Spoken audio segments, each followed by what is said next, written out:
सुमितचा कुणावरच विश्वास नसतो. त्याच्यामुळे सुमितला असं वाटतं की गजरसुद्धा वेळेवरती कदाचित वाजणार नाही. कमाल प्रश्नांनी सुरुवात केलेली आहे.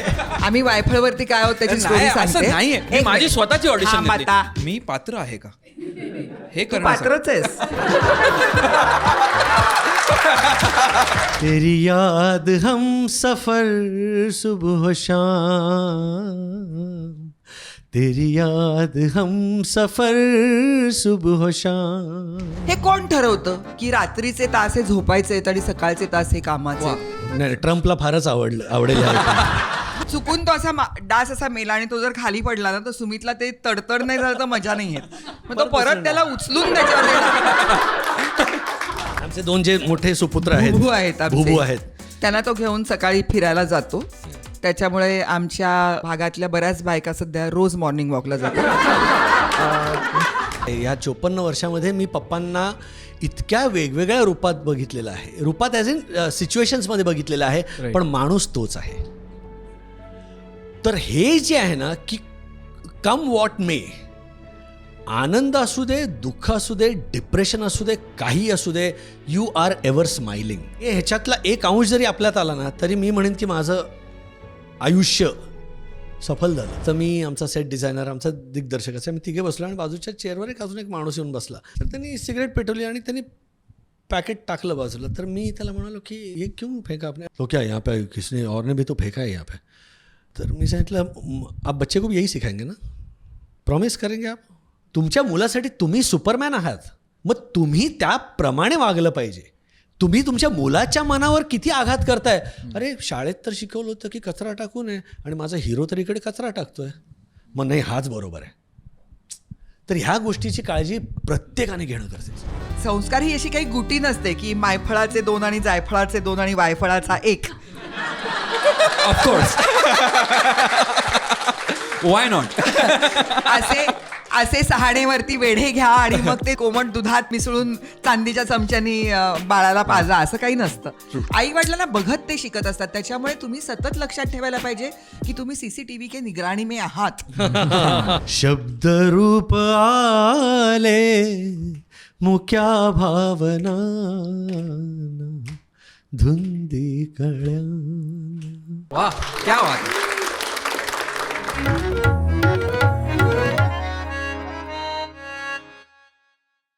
नमस्कार मंडळी, वायफळ गप्पा शो या लाईव्ह भागामध्ये मी सुयोग आणि प्राची तुमचं स्वागत करत आहोत. आज आपल्याबरोबर गप्पा मारण्यासाठी आलेले आहेत सुमित राघवन आणि चिन्मयी सुमित. त्यांच्याबरोबर लाईव्ह स्वरूपात लाईव्ह ऑडियन्स समोर आपण गप्पा मारणार आहोत. जरा आवाज करा म्हणजे कळेल त्यांना. वा, तर ह्यांच्यासमोर आपण लाईव्ह गप्पा मारणार आहोत. त्या चालू करण्याआधी तुम्ही जर का वायफळला सबस्क्राईब केलं नसेल तर पटकन सबस्क्राईब करून टाका. तुम्ही केलेलं आहे, ह्यांना 10 पैकी 10. तुम्ही नसेल केलं तर करून टाका. त्याच्या बाजूचं बेल आयकन आहे, त्याच्यावर पण क्लिक करून टाका, म्हणजे आम्ही जे काय बनवतो ते तुमच्यापर्यंत येऊन पोहोचेल. आणि तुम्हाला जर का ह्या लोकांसारखं मस्तपैकी आमच्याबरोबर ह्या सगळ्याचा अनुभव घ्यायचा असेल तर पुढच्या कार्यक्रमाची माहिती पण आपण खालती डिस्क्रिप्शनमध्ये टाकलेली आहे. तिकडे जाऊन तुम्ही पुढच्या कार्यक्रमाला येऊ शकता. एवढंच बोलतो आणि सुरुवात करतो वायफळ गप्पा शोच्या या लाईव्ह भागाची with none other than Sumit Raghavan आणि चिन्मयी सुमित. Let's go. टाळ्या थांबल्या वाटतं.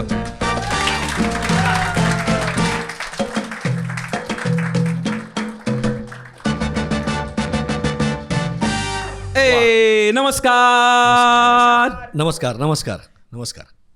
क्या बात आहे. मस्तच आहे. मला पण छान वाटतं आता. उंची वगैरे ठीक आहे खुर्चीची? हो हो हो हो हो, पाय वगैरे बस असतो खाली. गाठली आहे. हळूहळू वर जाईल. हा नाही, समाजातली उंची एकदा झाली की मग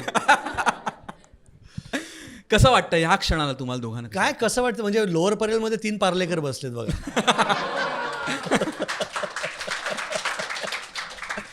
नाही, दापोलीचा पण आहे मी. रागेल त्यांना. हो हो हो, तसा कोयमतूरचा आहे मी, तशी धारवाडची आहे. तर त्यामुळे तसे आपण वेगवेगळ्या. मी 12 गावात राहिले, त्याच्यामुळे मी 12 गावची आहे.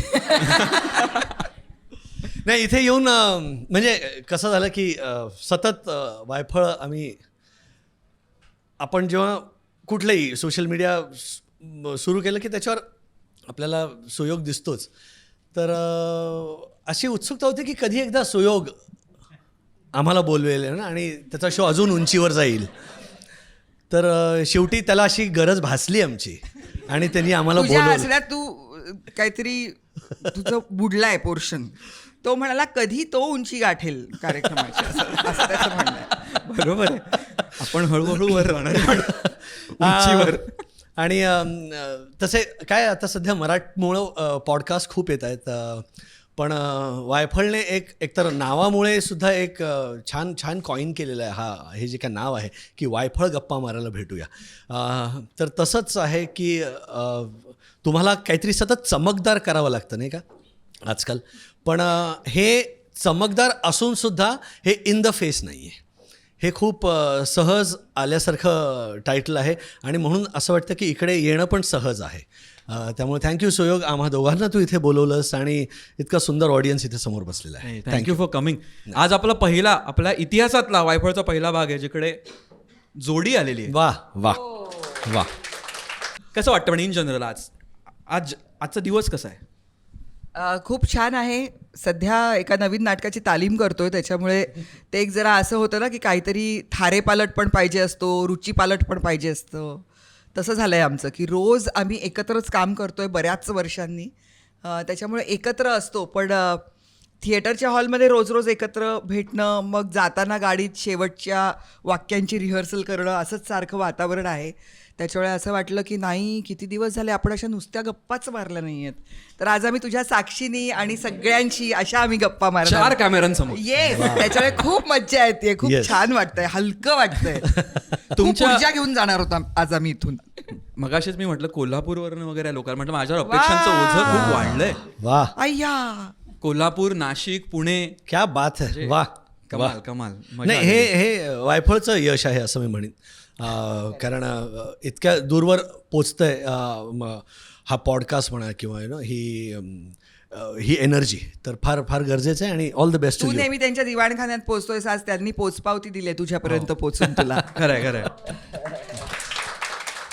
त्यामुळे आज जे काय होईल त्याचं मॅक्सिमम श्रेय तुम्हाला पण जाणार आहे, कारण तुमच्यामुळे आम्ही आज अशा प्रकारच्या गप्पा मारणार आहोत. तुमच्या दोघांचं मॉर्निंग रुटीन कसं असतं, काय असतं? Let's go. कमाल प्रश्नांनी सुरुवात केलेली आहे. आपण काम करा, चला गेस करा मॉर्निंग रुटीन काय असेल, सांगा.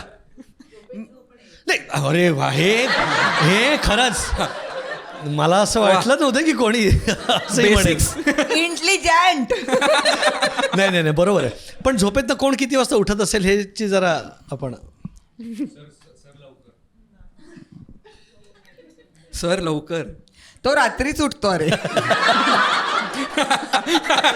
रात्री 5:30लाच उठतो तो. तेव्हा रात्र असते 5:30ला. नाही, पण ते देव जाणे, ती एक सवय झाली आहे की गजर व्हायच्या आधी, म्हणजे 6:30चा गजर जरी असला तरी 6 वाजताच असा मी टक्कन जागा होतो आणि मग माझी दिनचर्या सुरू होते. सुमितचा कुणावरच विश्वास नसतो, त्याच्यामुळे सुमितला असं वाटतं की गजरसुद्धा वेळेवरती कदाचित वाजणार नाही. त्याच्यामुळे तो उठून बघतो. येस. हे सगळ्यांना बायकाच बोलतात असं सुमितबद्दल खूप. त्यांना फार त्याच्याबद्दल असं वाटतं की फार कसं ना हा असं. त्याच्यामुळे किती छान. स्वतःवरती विश्वास वगैरे असं एकदम पण थँक्यू आहे, पण त्याचं आहे. सो अर्ली रायझर, लवकर अर्ली रायझर. आणि झोपायची मुंबईतल्या लोकांना काय, म्हणजे मुंबईत काय कुठल्याही शहरात असू दे, पुणे असू दे, नाशिक असू दे, आपण झोपायची वेळ ठरलेली नसते. 10 तर शक्यच नाही, पण 11:30, 12, 12:30 होतातच. मग काहीतरी, मग बेडवर बिछाण्यावर पडल्यावर काहीतरी बघूया, वायफळचा एपिसोड, नशीब काहीतरी वायफळ बघूया, वॉच टाइम वाढू दे. तर हेल्दी हॅबिट्स आहे ते. Healthy habits it keeps me नाही. गोईंग. मुळात म्हणजे सुमितच्या बाबतीत काय की तो त्याची पाठ टेकली ना की त्याला झोप लागते. त्याला झोप लागायला अजिबात त्रास होत नाही, कारण खरंच तो अजिबात इतका सरळ आणि साध्या गोष्टी असतात त्याच्या. आणि मला सगळ्याचीच चिंता असते, म्हणजे जवळजवळ समर्थांच्या नंतर मीच आहे चिंता करीतो विश्वाची. म्हणजे मी सकाळपासून ठरवलेलं असतं की उद्या साबुदाण्याची खिचडी करायची आहे आपल्याला, पण ते मला रात्री 1:30 वाजताच आठवतं की आपण साबुदाणा भिजवलेला नाही आहे. त्याच्यामुळे मग मी 1:30 वाजता उठून साबुदाणा भिजवते. मग आता उठलोच आहोत तर 5 मिनिटं काहीतरी वाचूया असं म्हणून मी वाचायला घेते आणि मग मला पहाटेचे 4 वाजतात ते वाचन संपवायला. त्याच्यामुळे असं आहे आमचं. आणि त्याच्यानंतर मी उशिरा उठते ह्याच्यासाठी त्याची पुष्टी होईल असं जे काही मिळेल मटेरियल ते सगळं मी सुमितला देत असते. त्याच्यामुळे मी सुमितला असं सांगून ठेवलेलं आहे की बायकांना सकाळी 7 ते 9 ह्या वेळामध्ये खूप साखर छान झोप झोप लागते. हो, चांगली झोप लागते आणि ती ती आवश्यक महत्त्वाची असते. असते, महत्त्वाची असते. हां. आणि त्याच्यामुळे मी असं ठरवलं आहे की असतं. आणि हे कोण ठरवतं की रात्रीचे तास हे झोपायचे आहेत आणि सकाळचे तास हे कामाचे आहेत? बरोबर आहे. इतका महत्वाचा प्रश्न इथे उभा अमेरिकेतली केलेला माणसं आहे. तसं करतात का? बघा. नाही करत ना. खरं आहे, त्यांची रात्र आणि त्यांचा दिवस वेगळा असतो ना. मी जर ठरवलं की मी अमेरिकेच्या घड्याळाप्रमाणे चालायचं बरोबर. तर काय बिघडतं? म्हणजे कुणाचं काय ऑब्जेक्शन असू शकतं? नाही, ट्रम्पला फारच आवडेल नाही, पण हा खरंच चांगला मुद्दा आहे. म्हणजे मी वाय वी स्लीप नावाचं एक पुस्तक वाचत होतो आणि त्याच्यामध्ये त्यांनी झोपेबद्दलच म्हणजे सायंटिफिकली लिहिलेलं आहे. आणि त्याच्यात त्यांनी असं म्हटलं होतं की पूर्वीच्या म्हणजे अगदी अश्मयुगीन काळामध्ये वगैरे काय व्हायचं, सेफ्टी खूप महत्त्वाची होती. कारण कोणताही प्राणी येऊन खाऊ शकतो कोणालाही, असा झोन होता. त्यामुळे जी स्लीप सायकल जी होती ना ती अर्ध्या लोकांची रात्री अर्ध्या लोकांची सकाळी, कारण की कोणीतरी पहारा ठेवला पाहिजे. तर तशा प्रकारे ऍक्च्युली असतात नाईट आउल्स आणि हे. त्यामुळे सगळे बरोबरच आहेत, कोण चुकीचं नाही. बरोबर. आणि त्यात आमच्या घरी अजून 4 पायाचे 4 आमची मुलं आहेत. तर त्यामुळे तेही आम्हाला असं त्यातले 2 आमच्या अंगावरून उड्या मारत असतात सतत. त्यामुळे तेही आमचे अलार्म्स आहेत तर आणि मुंबईत राहतो त्यामुळे डास तर आहेतच. त्याला तर पर्यायच नाही का? हां, हे चालू असतं. म्हणजे इतक्यांदा म्हणजे कोणाची तशी हिंमत नाही, पण आपणच स्वतःची इतक्यांदा मुस्काटात भडकवलेली असते. हा, आणि सुमित आमचा शिकारी शंभू आहे. रॅकेट आहे का तुमच्याकडे? म्हणजे मी सिग्नलवर विकत घेतली होती कारण मला म्हटलं अरे हे मस्त आहे. बरं, आणि सुमितची रॅकेटची आहे ना ती मीरा रोडची आहे. आणि तुम्ही हसू नका, तुम्हाला माहिती नाही मीरा रोडचे डास हे वेगळे आहेत. टोल नाक्याच्या पलीकडचे उत्क्रांत आहेत ते. तर त्याच्यामुळे त्यांच्यासाठी वेगळी म्हणजे तिथे ती जाहिरात करतात, ये मीरा रोड के मच्छरों के लिए. पण झालंय असं की आता त्या रॅकेटमध्ये पण इतके काय व्हेरिएशन झालेले आहेत ना की तुम्ही बटन दाबून मारायला गेला की कुठं तरी लाईटच लागतो. म्हटलं अरे लाईट नको, मला ते पेटायला पाहिजे. पॉवर बँक चालू होतं, हळूहळू त्याच्यात ब्लूटूथ वायफाय पण येणार आहे. चुकून तो असा डास असा मेला आणि तो जर खाली पडला ना तर सुमितला ते तडतड नाही झालं तर मजा नाही येत. मग तो परत त्याला उचलून त्याच्यावरती आणि सुमित त्याच्यावरती एपिसोड करू शकतो की जर रॅकेट नसेल आणि जर हाताने डास मारायचा असेल तर हाताला साबण लावायचा, हात ओला करायचा, ठेवायचं की तो चिकटतो. हे बघा, मी सगळ्या घरगुती टिप्स देतो तुम्हाला. अरे खूप नवीन इन्फॉर्मेशन आहे. म्हणजे नाही आंघोळ करताना तुम्हाला दिसतो बघा एखादा असं भरपूर झाग निकालणे का आणि अलगद त्याला बघायचं की तो अडकतो त्याच्यामध्ये आणि बघायचं काय रे तूही आंघोळ केली नशील, थांब ही कर आंघोळ, आता कर उई उई. अशी मजा आहे आमच्याकडे. सुमित एक एपिसोड अख्खा. नाही, पण मला सांगा, आपण हे केलं नाहीये का की व्हॅक्यूम क्लिनर आपण जेव्हा सगळ्यांनी नवीन घेतला होता तो आपण करतो, मग ते एखादं सक होत नाही ती आपण उचलून बघतो आणि परत खाली ठेवतो आणि परत एकदा त्याच्यावर मी पण केलंय करतो ना आपण. हे सगळ्यांनी केलेलं. काल परवाच किती वायफळ गप्पा मारतो ना आपण इकडे. डास, व्हॅक्यूम क्लिनर, कचरा. मंडळी, आपल्या गप्पा अशाच चालू राहणार आहेत, पण त्यापूर्वी काहीतरी शेअर करण्यासाठी मी इथे आलेलो आहे. उन्हाळ्याची सुट्टी आलेली आहे, त्यामुळे लहान मुलं आहेत ती खूप मस्ती मजा जबरदस्त धिंगाणा करणार आहेत. पण ह्या दरम्यान कदाचित त्यांना काहीच नाही आहे, त्यामुळे फोनवर स्क्रोल करत बसतील किंवा इकडे तिकडे हुंडारत बसतील. या सगळ्याचा विचार करून आणि आपल्या लहानपणी केलेल्या धमाल गोष्टींचा विचार करून वायफळचा क्रिएटिव्हिटी मास्टर क्लास घेऊन आपण आलेलो आहोत. ह्या वर्कशॉपमध्ये क्रिएटिव्ह एक्सप्रेशन, आपलं क्रिएटिव्ह एक्सप्लोरेशन, नवीन काहीतरी शिकणं, आपली स्वतःची मतं चांगल्या प्रकारे मांडणं, आपल्या घरातल्या कुटुंबियांबरोबर काहीतरी एकत्र तयार करणं, या सगळ्यावर आपण जोर दिलेला आहे. आणि हा जो मास्टर क्लास किंवा जे वर्कशॉप आहे ते घर बसल्या करता येणार आहे, कारण हे ऑनलाईन स्वरूपाचं वर्कशॉप आहे. सो तुम्हाला तुमच्या 9 ते 13 वर्ष वयोगटातील लहान मुलांना या वर्कशॉपसाठी पाठवायचं असेल तर खालती आपण लिंक दिलेली आहे, तिकडे जाऊन तुमची आम्हाला माहिती द्या. म्हणजे हे वर्कशॉप लॉन्च व्हायच्या आधी आम्ही प्री सेल चालू करणार आहोत, त्याची माहिती आम्ही तुम्हाला देऊ, म्हणजे तुम्ही ह्या वर्कशॉपला रुजू होऊ शकता. आणि जर का हे बघेपर्यंत हा मास्टर क्लास ऑलरेडी अवेलेबल झाला असेल तर खालची लिंक तुम्हाला थेट वर्कशॉपकडे घेऊन जाईल. तर ह्या वर्षीची उन्हाळ्याची सुट्टी जी आहे ती वायफळच्या क्रिएटिव्हिटी मास्टर क्लास बरोबर घालूया एवढंच बोलतो आणि पुन्हा एकदा रिझ्यूम करतो आपला हा वायफळ गप्पा show with none other than Sumit Raghavan आणि चिन्मयी सुमित दादाताई. Let's go. विचारलं मॉर्निंग रुटीन काय आहे, असं मेडिटेशन वगैरे काहीतरी असं नाही काहीतरी छान असं. नाही सुमित सकाळी आमच्या दोन जे आमचे दोन जे मोठे सुपुत्र आहेत, भुभू आहेत आमचे, भुभू आहेत, त्यांना तो घेऊन सकाळी फिरायला जातो. त्याच्यामुळे आमच्या सगळ्या भागातल्या बऱ्याच बायका सध्या रोज मॉर्निंग वॉकला जातात. त्यांच्या घरचे त्यांना सतत सांगायचे जा जा व्यायाम करा, पण त्या करत नव्हत्या. मग त्यांनी एक दिवस असं गॅलरीतून सुमित राघवन 2 कुत्र्यांना घेऊन फिरतायत. मग तेव्हापासून एक पलटण सकाळी जाते. म्हणजे आता तर आमच्याकडे फक्त स्त्रियांची मॅरेथॉन आहे, इतक्या फिट झाल्यात त्या. मी नाही, मी झोपते घरी. मला सुमित राघवन असाही दिसतो. शेवटी लॉर्ड के बुद्धू घर को आहे, तसं आहे ना ते. तर त्याच्यामुळे तो सकाळी त्यांना दोघांना फिरायला घेऊन जातो. मग त्यांना फिरवून घेऊन आल्यानंतर तो एक फक्कड चहा करतो आणि मग तो मला उठवतो. मग मी ब्रेकफास्ट तयार करते. मला उठल्यानंतर अजिबात वेळ लागत नाही, मी अशी ऑन असते उठल्याबरोबर. त्याच्यामुळे मग माझी म्हणजे बाकीचे लोक जी 2 तासात कामं करतात ती मी अर्ध्या तासात करू शकते, पण मी उठायला लागतो. उरक झकास. येस. चहा करायला आवडतं. चहा मला कुकिंग पण आवडतं. मी बऱ्यापैकी रात्री जे तो बघतो असं त्यांनी जे सांगितलं ते सध्या सर्व कुठल्या गोष्टींवरचे पदार्थ वेगवेगळ्या प्लॅटफॉर्म्सवरचे ते तो बघत असतो. मी मॅक्सिमम ह्याच रील्स सेव्ड असतात माझ्याकडे. कुठले ते नेपाळमधली भाजी, मग बर्मामधलं काहीतरी अंड्याचा पदार्थ, हे सगळे सेव्ड असतात आणि मला ते करायला फार आवडतं. मला कृतीत उतरते. हो वाककृतीत उतरतं ते. त्यामुळे नाही तर मला if not an actor then probably a chef असं. हो नाईस. तर मला ते कारण आईला मी रेग्युलरली बघायचो. म्हणजे माझी मम्मी 9 to 5 जॉब करायची, ती मफतलाल्सला काम करायची. त्यामुळे सकाळी 8 वाजता तिचा दोन्ही वेळचा स्वयंपाक ती करून ती निघायची, कारण 9 वाजता शी हॅड टू रिपोर्ट.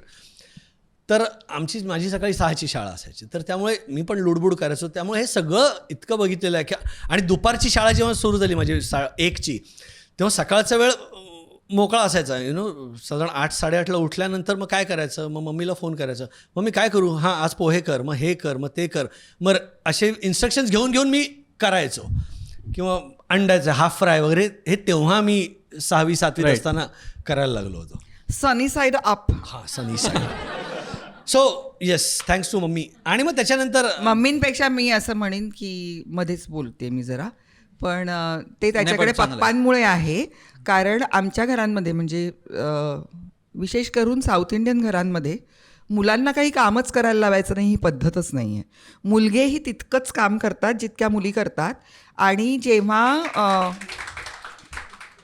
पूजा वगैरे असतात ना घरातल्या, तेव्हा बायकांची आणि मुलांची पंगत पहिल्यांदा बसते, ज्याला पुरुष मंडळी वाढतात, आणि मग पुरुष मंडळी जेवायला बसतात. हा तिकडचा नेहमीचा प्रघात आहे. त्याच्यामुळे सुद्धा तो कल्चरली एक असं होतं. आणि मला परत असं वाटतं की वर्किंग विमेन ज्या असतात त्या नेहमी या गोष्टीकडे खूप लक्ष देतात की घरातली मुलंही काम करतील. म्हणजे मी नेहमी असं म्हणत असते की असं माझी आणि सुमीची जर मुलाखत असेल तर मला विचारतात की तुम्ही घर आणि मुलं हा बॅलन्स कसा सांभाळला, पण त्याला नाही विचारत. तर मला असं वाटतं की असं का करता, त्यांनी पण बिचाऱ्यांनी खूप सांभाळलंय घर, त्याच्यावरती का अन्याय करताय हा प्रश्न न विचारून. आणि दुसरीकडे हा काय स्टिरिओटाईप आहे की फक्त बाईलाच विचारायचं की तुम्ही घर कसं सांभाळता आणि करिअर कसं केलं तसं. तर त्याच्यामध्ये मला असं वाटतं की मम्मी पप्पांनी दोघांनी मिळून जो संसार केला आहे ना, तर आमच्या घरात कुणीच कुणाला मदत नाही करत. सगळेजण आपापलं काम करतात. आपापल्या घरातलं काम सगळ्यांनी करायचं असतं, कुणी कुणाला मदत नसते करायची. आता दादाने सांगितलं 6वी-7वी मध्ये त्याच्या घरी कसं वातावरण होतं. तुझ्या घरी 6वी-7वीत तू असताना काय वातावरण होतं? आमच्या घरातलं वातावरण फारच वेगळं होतं, कारण माझे वडील IAS ऑफिसर होते, आई मानसशास्त्राची विभाग प्रमुख होती. त्याच्यामुळे दोघंही तेही काम करत होते. पण वडील IAS ऑफिसर असल्यामुळे घरामध्ये बऱ्यापैकी मदत असायची.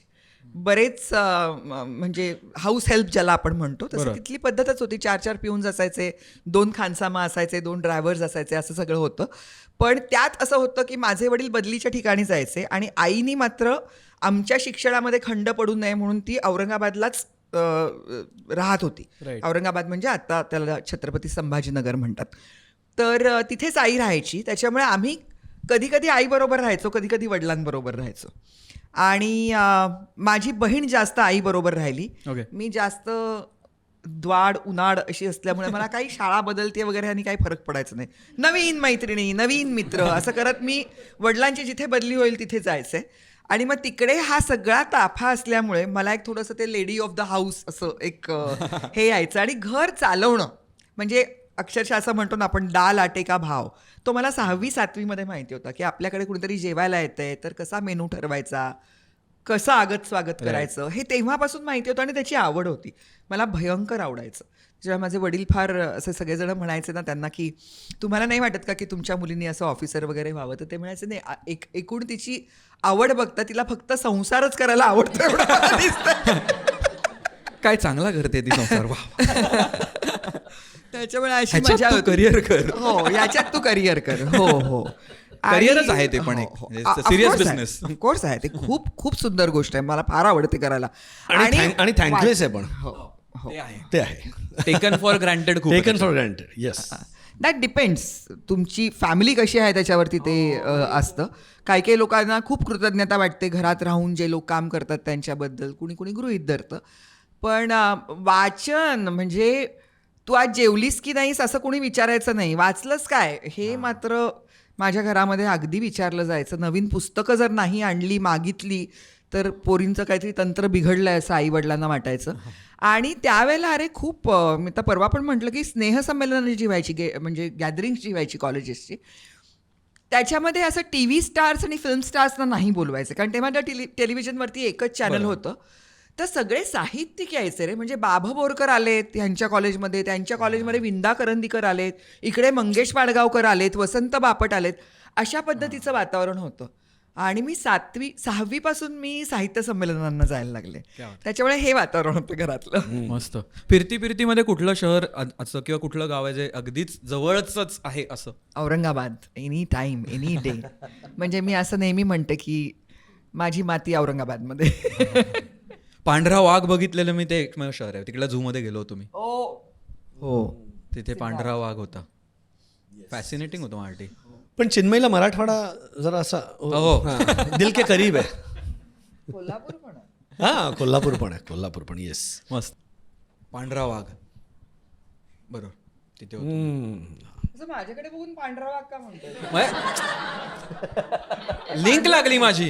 हे पांढरं नाहीये, बेज. It's beige. नाही, तुझ्या पर्सनॅलिटीकडे बघून वाघ म्हणतो तू. हो, वाघ म्हणतो. वाघ वाघ चिन्मयी.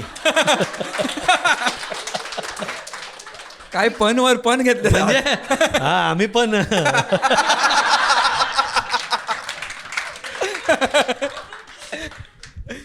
आणि दादा तुझं माझं कुर्ल्याच्या अराउंड मी born and brought up in Mumbai. म्हणजे पूर्णतः वरून खालून आतून बाहेरून मुंबईकर आहे मी. माझा जन्म नेहरूनगर कुर्ल्यात झाला आणि मग कुर्ला टू पार्ला असा माझा प्रवास झाला. वा, चांगलं शीर्षक आहे. तर त्यामुळे माझं कॉलेज दादर, म्हणजे रुपारेल कॉलेज, त्याच्यानंतर सगळा मित्र परिवार दादरमधलाच. आणि मग लग्न झालं आणि वी शिफ्टेड टू कांदिवली. कांदिवलीवरनं आम्हाला कळलं की इथे मराठी माध्यम नाही आहे, तर आणि मुलांना मराठी माध्यमात शिकवायचं होतं. तर मग त्यासाठी मग पर्याय काय, तर एकतर दादर शिवाजी पार्क किंवा मग पार्ला. मग म्हटलं नाही, आपण पार्ले टिळकला धाडूया. बालमोहन किंवा पार्ले टिळक असं होतं. आणि मग पार्ल्याला आम्ही शिफ्ट झालो. तर आज 24 वर्ष आम्ही पार्ल्यात आहोत. मस्त. कारण मम्मी पप्पांची नोकरी इकडेच होती. पप्पा पॉलिओलिफिन्स म्हणून एक कंपनी होती तिकडे, ते सेक्रेटरी होते. आणि मम्मी मफतलाल्समध्ये जसं म्हणाल तसं तिकडे ती रिसेप्शनिस्ट होती. तर त्यामुळे आम्ही टिपिकल ते मध्यमवर्गीय मुंबईकर. राईट. पण शाळेत असताना कुठल्या प्रकारची शाळा होती तुमच्या दोघांची? माझी कशी 2 मीडियम्स होती. चेंबूर कर्नाटक हायस्कूलमध्ये होतो मी, तर Okay. त्यामुळे एक कन्नडा मीडियम होती आणि एक इंग्लिश हो, मीडियम. कन्नडा विषय होता. नाही, नव्हता मला. Okay, okay. पण हे कानावर पडायचं, कारण काय आहे की माझी आई ही कर्नाटकातली, त्यामुळे घरी सगळेच त्या बाजूला सगळे मामा मावश्या सगळेच कानडीतच बोलतात आणि पप्पांकडे सगळे तमिळ, त्यामुळे इकडे सगळे तमिळ बोलतात, सगळे काका आणि आत्या. आणि माझं लग्न झालं एका मराठी मुलीशी. तर त्यामुळे बघा काय असे सगळे आमच्या घरातच हां ॲब्सोल्युटली. तर त्यामुळे कन्नडा कळतेच. आणि कारण अच्छा चिन्मयीचं पण आजोळ धारवाडचं, त्यामुळे तो एक कॉमन बॉन्ड आहे कन्नडा. पण तमिळ, कन्नडा, हिंदी, मम्मी मफतलाल्समध्ये होती त्यामुळे गुजराती, सगळा आजूबाजूचा परिसर सगळा मराठी. तर त्यामुळे असं, आणि घरामध्ये ह्या 4-5 भाषा एकदम एका वेळेला बोलल्या जायच्या. राईट. पण क्रॉस कल्चरल जेव्हा आपल्या फॅमिलीज असतात, जेव्हा म्हणजे आईची आणि बाबांची दोघांची फॅमिलीज बऱ्यापैकी वेगळं कल्चरची आहेत, तर मग त्याचे काय आता, कारण हाइंडसाईटमध्ये पुढे जाऊन आपल्याला वाटतं अरे हे ह्याच्यामुळे मला ह्या 4 गोष्टी बाकीच्यांपेक्षा जरा वेगळ्या प्रकारे बघता येतात, तर असं काही जाणवतं का? मला असं वाटतं की तुमचा दृष्टिकोन नक्कीच बदलतो. कारण तुम्ही इतक्या वेगवेगळ्या तुम्ही कल्चर्सना सामोरे जाताना की तुम्हाला कळतं की अच्छा हे, आणि हां ऑफकोर्स चूज अँड पिक करणं हे शेवटी तुमच्या हातात असतं. तुम्ही किती रिजिड आहात किंवा तुम्ही किती मेलिएबल आहात हे फार महत्त्वाचं आहे. तर मला असं वाटतं की त्यामुळे आय थिंक ही एक कुठेतरी सत्सद विवेकबुद्धीसुद्धा होती की नाही हे चुकीचं आहे, हे आपण ह्याला बगल देऊया, हे चांगलं आहे. तर हा चॉईस मला करता आला, कारण माझ्याकडे हा म्हणजे म्हणतात ना की ते असं 56 भोगचं ते ताट होतं की त्याच्यातनं मला निवडता आलं की हे चांगलं, हे चांगलं आहे. कारण ह्याच्यामध्ये तोही एक अँगल असू शकतो ना, कारण की 2-3 वेगळी कल्चर असल्यावर कधी कधी आपल्याला वैयक्तिक पातळीवर असं वाटतं की मी कुठे बिलॉंग करतो, कारण मला असं झालं का कधी? मी स्वतःला आहे ना, म्हणजे आम्ही चौघेही, मी, चिन्मयी, आमची दोन्ही मुलं, आम्ही स्वतःला I mean we consider ourselves as global citizens. Right. कारण आज त्या सीमारेषा एवढ्या पुसळ, मला कधीच विश्वास नव्हता या ह्याच्यामध्ये. बरोबर. पण आता धुसर झालेले आहेत. आता इतकं काय म्हणू त्याला मायग्रेशन झालेलं आहे, विचारांची देवाणघेवाण झालेली आहे ना, की आता everybody is a global citizen मला असं वाटतं. त्यामुळे मला फार मजा येते. मी जेव्हा मला अमराठी म्हणतात ना तेव्हा मला फार मजा येते. लोक म्हणतात की हा तर अमराठी, हो की हो मी अमराठी आहे. खरंच अमराठीच आहे मी, कारण आई कन्नडा आहे, पप्पा तमिळ आहेत. तर त्यामुळे मी महाराष्ट्रात राहतो म्हणून मी महाराष्ट्रीयन नक्कीच आहे. बरोबर. पण मी अमराठी आहे. तर त्यामुळे मला ही फार गंमत वाटते. त्याचं मध्यंतरी एक वाक्य फार हे झालं होतं की हो मी अमराठी आहे, मी दर्जाचा मराठी आहे. हो हो हो, एकदम असं बूम. हो, एका त्या आंदोलनात बोललो होतो मी वाक्य. आणि तुझी फिरत फिरत कोणती शाळा आहे ज्या शाळेच्या बेंचवर वाटलं की काय शाळा आहे? वा. मी म्हणजे हर तऱ्हेच्या शाळेत गेलेली आहे मी. की एक शाळा जिल्हा परिषदेची अशी होती की तिथे अजून फरशा पण घातल्या नव्हत्या, त्याच्यामुळे वरती छप्पर होतं. कारण माझ्या आईवडिलांनी अत्यंत आदर्शवादी लोक, त्याच्यामुळे त्यांनी ठरवलं होतं की आपल्या मुली ह्या मराठी माध्यमाच्या शाळांमध्येच जातील. त्याच्यामुळे परभणीची जी माझी शाळा होती त्याच्यामध्ये मला आठवतं आहे की मी चप्पल काढून टाकायचे, कारण चप्पल घालायची, बूट घालायचे हे तुमच्या मनावरती होतं. युनिफॉर्मची सक्ती नव्हती. युनिफॉर्म असायचा वरती, पण पायात काय घालायचं ह्याची प्रत्येकाला मुभा होती. तर मी चपला काढून टाकायचे आणि खाली जी जमीन होती त्याच्यामध्ये जी अक्षरं शिकेन ती पायानी पण धुळीत काढायचे. अशी मला आठवण आहे त्याची. तर ती शाळा ते जिल्हा परिषदेची अशी पण शाळा की जिथे रोज सतरंजी घालायला लागते, वर्ग झाडायला लागतोय, माठात पाणी भरून ठेवायला लागतंय, 26 जानेवारी 15 ऑगस्टला रांगोळ्या काढायला लागत आहेत. त्याच्यामुळे अशा खूप सुंदर सुंदर शाळा मी बघितल्या. औरंगाबादची शारदा मंदिर कन्या प्रशाला ही जी शाळा होती त्याच्यात मी सगळ्यात जास्त सलग शिकले. त्याच्यामुळे ती शाळा मला खूप आवडते. आणि दुसरी गोष्ट अशी की मला शाळेत जायला फार आवडायचं नाही, मला कुठल्याच चौकटीतल्या गोष्टी फार आवडत नाहीत. त्याच्यामुळे मला असं वाटत होतं की अक्षर ओळख आणि अंकगणिताची ओळख, गणित तर अजिबात आवडत नव्हतं, अंकगणितामधले अंकच तेवढे आवडत होते. ते आता अंक आपल्याला कळले, आपल्याला कुठला दुकानदार 5 रुपये घेतल्यानंतर 2 रुपयाच्या गोळ्या घेतल्या तर 3 रुपये देतोय की नाही एवढं सुमित बघ मी तोंडी गणित काय बात आहे यार. ही रील व्हायरल करा प्लीज. कशाला हवंय 2, मला 3, 5, 7, 11, 13? इतका अभिमान वाटतोय आज स्वतःचा की मी असं तोंडी एक गणित सोडवलंय. नाही, तिला लहानपणी शाळेत जायचा कंटाळा होता म्हणून आता मोठी झाल्यावर ती मराठी शाळांसाठी लढते. हो. म्हणून ती आता शाळेत जायला लागली. आता बघा. शाळेत जायला लागले. तर मी इतकी घरी बसायचे शाळा बुडवून, तर मी शाळेत रमावं म्हणून माझ्या शिक्षकांनी प्रयत्न केला आणि त्यांनी मग मला वक्तृत्व स्पर्धांमध्ये पाठव, निबंध स्पर्धांमध्ये पाठव असं केलं. आणि तिथे मला शाळांची गोडी लागली कारण जाईल तिथे बक्षीस मिळायला लागलं. कारण त्याच्यात Validation. भाषेची गोडी होती, वाचत होते चांगलं. त्याच्यामुळे आईवडिलांकडून पहिल्यांदा 1-2 वर्ष सोडल्यास कधी भाषणं लिहून नाही घेतली, मुद्द्यांची चर्चा केली फक्त आणि स्वतःची भाषणं तयार करून द्यायला लागली आणि मग बक्षिसं मिळत गेली तशी शाळा आवडायला लागली. त्याच्यामुळे वेगवेगळ्या शाळा आहेत पण शारदा मंदिर ही अगदी हृदयाच्या जवळ आहे. कप्प्याच्या आतली शाळा आहे. कारण तू सतरंजी म्हणालीस तर मी वेगळ्याच झोनमध्ये गेलो. आम्हाला दुसरीच सतरंजी होती आणि ती सतरंजी जेव्हा असे घालायचे तेव्हा ती म्हणजे अशी उडवल्यावर जो समोरचा मुलगा पडायचा ना, ती एक जी कॉम्पिटिशन ती जी एक वेगळ्या प्रकारची एक मजा असायची ना त्याच्यात. अगदी अगदी आणि डेफिनेटली. तो सतरंजी हा विषयाला मला दुसरीतलाच वास येतो. म्हणजे मी 2 गोष्टी पण लिहिल्या त्याच्यात पण हेच लिहिलंय. सतरंजी म्हटलं की मला दुसरीतला वास येतो त्या सतरंजीचा. अगदी अगदी खरंय खरंय. पण शाळा अशाच आठवतात ना मासासकट. नाही पण शाळा काय इव्हन तुमच्या आजीचं घर सुद्धा असंच आठवतं नाही का. आता आपण सगळे शहरात राहतो, आपण वेगवेगळे झालेलो आहोत, सगळे न्यूक्लियर फॅमिली झालेले आहेत. पण चिन्मयीच्या धारवाडच्या घराची आठवण जेव्हा ती सांगते तेव्हा ते म्हणते की फडताळ असं उघडलं की तुपाचा, लोणच्यांचा असं सगळं तो दरवळ असायचा ना. क्या बात आहे. चटणीचा ते त्याची गोष्ट किंवा खारवलेल्या मिरच्या नाही असं काय. धारवाडचं घर कसं होतं सांगशील का? म्हणजे असं जस्ट आमच्या समोर उभं करायचं आता डोळ्यासमोर. तर धारवाडचं घर म्हणजे धारवाडच्या घरी कोण होतं? माझे मामा मामी, आजी आजोबा, आजोळ. हां. मोठी आई, काका आजोबा. आमचं 100 वर्ष जुनं घर आहे धारवाडला आणि जवळजवळ 39 खोल्या होत्या त्या घराला. मोठंच्या मोठं घर आणि अर्धं त्याच्यातलं घर भाड्याने दिलेलं असायचं. राईट. त्या अर्ध्या घरामध्ये आम्ही राहायचो. त्या अर्धी जी घरं भाड्याने दिलेली असायची त्याच्यात फ्रॉकवाल्या ख्रिश्चन बायका राहायच्या ज्यांना मराठीचा गंध नव्हता, कन्नडचा गंध नव्हता. माझी आजी नऊवारीतली, त्यांच्याशी रोज संध्याकाळी गप्पा मारायची. त्या इंग्लिशमध्ये बोलायच्या, आजी मराठीत बोलायची, पण त्यांच्या किमान 1 तासभर गप्पा चालायच्या. त्या काय बोलायच्या खरंच माहिती नाही, पण त्यांच्या अगदी हातात हात घेऊन गप्पा चालायच्या.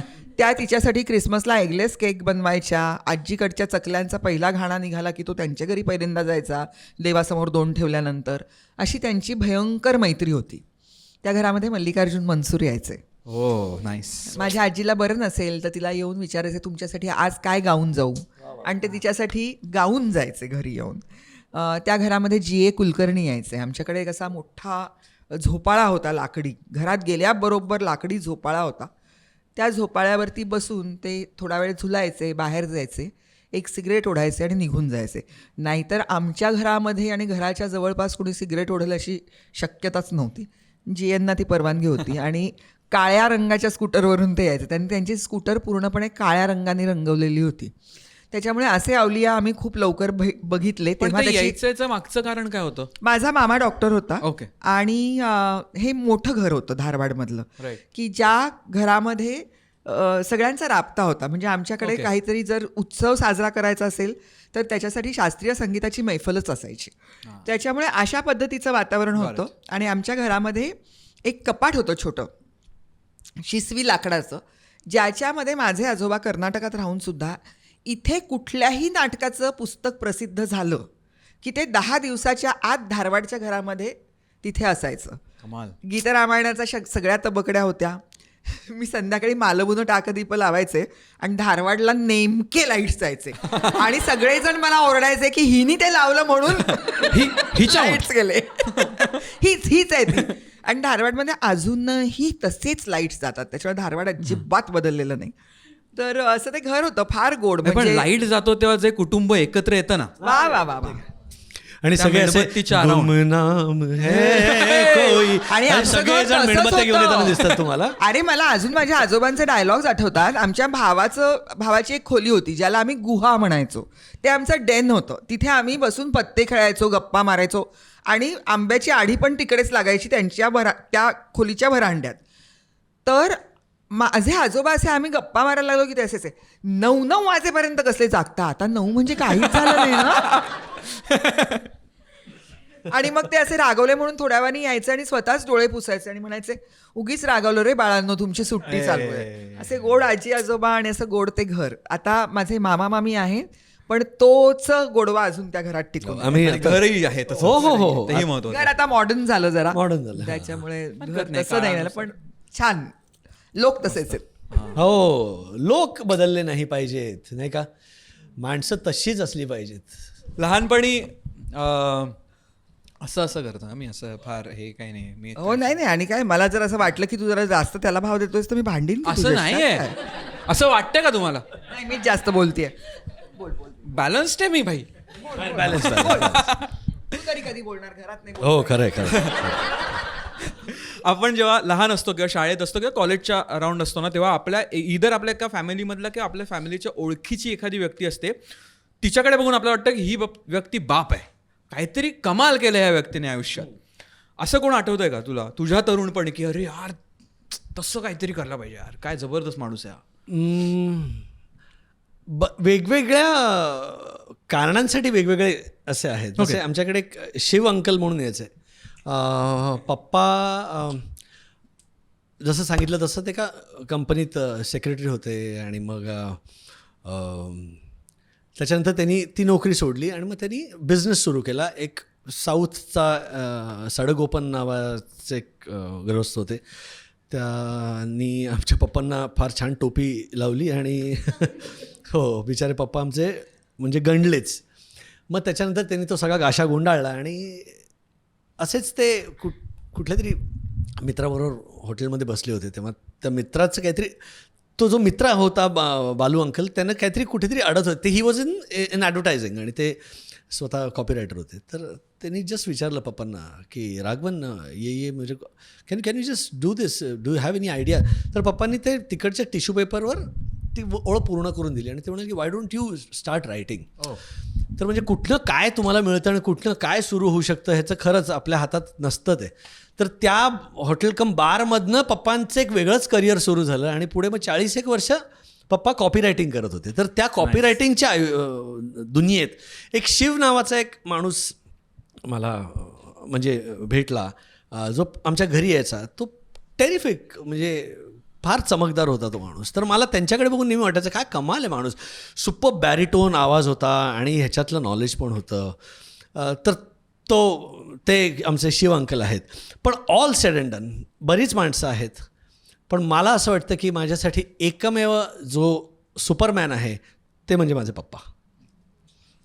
मला असं वाटतं की नाहीच ह्यांच्यासारखं, कारण मी त्यांना, आज मी 54 वर्षांचा आहे. ह्या 54 वर्षामध्ये मी पप्पांना इतक्या वेगवेगळ्या रूपात बघितलेलं आहे. रूपात ॲज इन सिच्युएशन्समध्ये बघितलेलं आहे, पण माणूस तोच आहे. तर हे जे आहे ना की कम वॉट मे, आनंद असू दे, दुःख असू दे, डिप्रेशन असू दे, काही असू दे, यू आर एव्हर स्माइलिंग. तर मला असं वाटतं ना की हे जमलं पाहिजे यार. हे ह्याच्यातला एक अंश जरी आपल्यात आला ना तरी मी म्हणेन की माझं आयुष्य सफल झालं. कारण हे कमाल आहे की ज्या माणसाला बुडवलेलं आहे, लुबाडलेलं आहे, ही स्टील स्माइलिंग. आणि ते आमच्यापर्यंत कधी पोचलंच नाही, माझ्या आणि माझ्या मोठ्या भावापर्यंत. माझी मम्मी एकटी घर चालवत होती तेव्हा, आणि हे मी सांगतो 87-88ची गोष्ट किंवा 89 असेल. आणि तेव्हा म्हणजे how he must have dealt. हा आहे ना. अच्छा बरं, आता आपल्याला आता डिप्रेशन आहे, अरे मग तुम्ही you need to see a counsellor. आज इतकं काय काय आहे. त्या काळात काय होतं मला नाही वाटत काही होतं असं. हाऊ दीज पीपल, ही आहे पिढीने कसं डील केलं असेल, ह्या पिढीने कुठनं इन्स्पिरेशन घेतलं असेल. ह्या पुरुष स्त्री, नवरा बायको दोघांबद्दल म्हणेल. स्त्री असेल तर मग त्या पुरुषाने काय सपोर्ट दिला असेल, किंवा पुरुष असेल तर मग त्या बायकोने काय सपोर्ट दिला असेल. हे इतकं जाणून घेण्यासारखं आणि शिकण्यासारखं आहे ना की संसार महत्त्वाचा आहे. आणि त्या संसारात कसं एकत्र जायचं, एकत्र चालायचं, की हे शिकण्यासारखं आहे रे. की जसं पप्पांच्या बद्दल तर असं आहे की म्हणजे जसं ते सुमितचा हिरो आहेत तसंच ते माझेही हिरो आहेत. कारण मला असं वाटतं की I am the closest to my father in law आणि त्यांच्याही बाबतीत तसंच.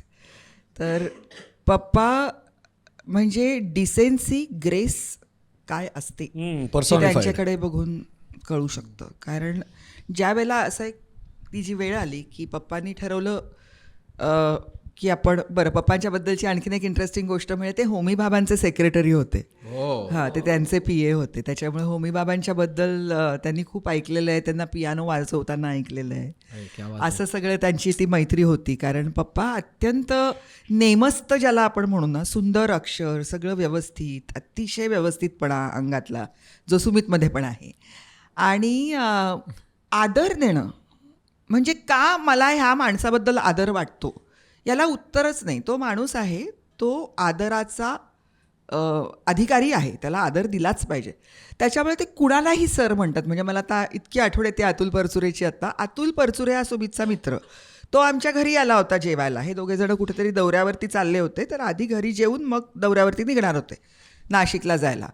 तर तो घरी आल्यानंतर सर बैठिये सर, आप क्या खाएंगे सर वगैरे असं. तर तो मला की अहो तुम्ही नका मला सर सर म्हणू. तर पप्पा म्हणाले नाही मैं सभी को सर ही बोलता हूँ. इतके ते गोड होते. आणि ज्या वेळेला असं झालं की त्यांना कुणीतरी म्हणजे बुडवला तो त्यांचा सगळा व्यवसाय आणि खूप म्हणजे आता काय करायचं अशी परिस्थिती आणि पप्पा काहीच कमवत नव्हते. तर त्या काळामध्ये जेव्हा पप्पांना असं जाणवलं की आता आपण जात नाही होतो रोज ऑफिसला आणि काहीच चालू नाही आहे, तर ते मुलांना जर कळलं तर त्यांना जरा टेन्शन येईल की काय चाललं आहे पप्पांचं. तर ते रोज सकाळी घराच्या बाहेर पडायचे आणि ते अख्खा दिवस त्यांनी एक वेळचं जेवण बंद केलं होतं की if I am not earning, मी जेवण डिझर्व करत नाही अशा वेळेला. असं नव्हतं की घरात काही नव्हतं, कारण मम्मी तर कमवतच होत्या, मम्मीची नोकरी तर चालूच होती, पण आपल्याला त्याची जाणीव पाहिजे ह्याच्यासाठी ते इतके सजग होते.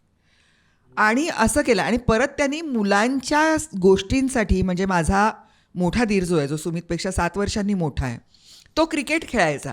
यांनी पैसे पैसे पैसे पैसे जोडून त्याला चष्मा होता. तर त्यावेळेला कॉन्टॅक्ट लेन्सेस वगैरे, आता आपण अशा पान आणायला गेल्यासारखे आपण कलर लेन्सेस वगैरे विकत घेतो, तेव्हा ते तसं नव्हतं. ते अगदी ऑर्डर देऊन असं करून तसं करून त्या घ्यायला लागायच्या. त्यांनी त्याच्यासाठी तो प्रयत्न केला की मुलांना सगळं आपण दिलं पाहिजे आणि ते दिल्यानंतर परत त्याचा हिशोब नाही कधी की मी तुमच्यासाठी इतकं केलं तर तुम्ही काय करताय. ते करून ते लोक मोकळे झाले. त्यांच्या 0 अपेक्षा आहेत कुणाकडूनही, त्यांच्या फक्तच. आणि सगळ्या लोकांचं तू आता म्हणालास ना क्रॉस कल्चरचं कसं असतं, आपल्या सगळ्यांच्या मनामध्ये तमिळ लोक, बंगाली लोक त्यांच्या कल्चरबद्दल अत्यंत हे, आणि त्यांना असं चालत नाही, त्यांना तसं चालत नाही असं आपण ऐकतो. माझ्या सासऱ्यांनी माझ्या सासूबाईंना सांगितलं होतं की तू माझ्यावरती प्रेम करतेस, मी तुझ्यावरती प्रेम करतो, म्हणून आपण लग्न केलंय. आता तू माझ्या घरात आलीस म्हणून तू माझी भाषा बोलली पाहिजेस, मी खातो ते खाल्लं पाहिजेस, माझे पदार्थ करून मला दिले पाहिजेस, अशी अजिबात जबरदस्ती नाही. तू जशी आत्तापर्यंत राहत होतीस तशीच तू राहा. आणि हे सांगितल्यामुळे माझ्या सासूबाई तमिळ वाचतात, लिहितात, उत्तम तमिळ स्वयंपाक करतात. कारण हेच असतं ना, जेव्हा तुम्ही हे करू नका म्हणता ना तेव्हा तुम्ही रिबेल करणार कशाला, असं होतं. त्याच्यामुळे पप्पांच्या बाबतीमध्ये हे आहे. म्हणजे खरंच अशी व्यक्ती आपल्या आसपास किंवा आपल्याला बघायला मिळणं आणि त्यात ती इतक्या जवळच्या नात्यात असणं हे खरंच आमचं भाग्याचं. खरं. आणि काय होतं, हे सगळं बिहेवियर ट्रेट्स आहेत ना. असं नाही की मी आज तुला शिकवतो कसं वागायचं, असं नाही. आपण हे ऑब्झर्वेशन, पूर्ण ऑब्झर्वेशन बेस्ड आहे. पण आय थिंक जेव्हा आपण हे डिस्कस करतो किंवा असं बोलायला आपल्याला मिळतं आणि तेव्हा आपण त्याला रिफ्लेक्ट करतो की अरे हो माझे बाबा असे वागायचे की आई अशी वागायची, तेव्हा आय थिंक त्याचं अननोइंगली टीचिंग्समध्ये कन्व्हर्जन होतं. आणि आता जे ऐकतायत त्यांच्यासाठी गुड टीचिंग आहे की अरे हो हे मी करून बघितलं किंवा मी करतोय का. आणि त्यांना बघत बघत गोष्टी कशा येतात माहिती नाही. परवा दिवशी, नॉट एक्झॅक्टली परवा, काही वर्षांपूर्वी मी काहीतरी मागवलं होतं. आता आपण सगळेजण घरात बसूनच सगळ्या गोष्टी मागवतो ना, तसं मी काहीतरी मागवलं होतं आणि त्या माणसाला काही केलं आपलं घर मिळेना. तर त्यांनी फोन केला, तर मला त्याला एक्सप्लेन करता येणार, पत्ते आणि आकडे या दोन्हीच्या बाबतीत मी सेम आहे. तर मला काही ते एक्सप्लेन करता येईना की तो मला सांग वो तो हम तो रमण पन्ना के पास आहे. तर ते रमण पन्ना कुठे ते कुणा मला नाही माहिती आहे. स्पीक एक का. हां करेक्ट. ते पण त्यातलं पण ह्याला खूप कळतं. तर मी त्याला काही सांगता येत नव्हतं, तर मी नीरजला फोन दिला. मी नीरजला म्हटलं सांग रे बाबा त्याला. तर नीरज म्हणजे माझा मोठा मुलगा. तर नीरज मला की हां सर आप कहाँ पहुंचे हैं.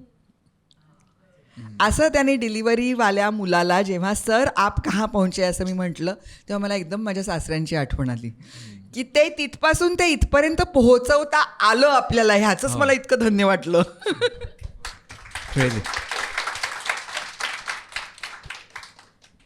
तुला कोण वाटायचं असं की तरुणपणी की अरे काय व्यक्ती आहे ही? असं फॅसिनेशन असतं असं. काय काय होतं फारच रॅन्डम असतं. एक काका होते, त्यांच्याकडे बोलेरो होती मी लहान असताना. ते कूल होते माझ्यासाठी.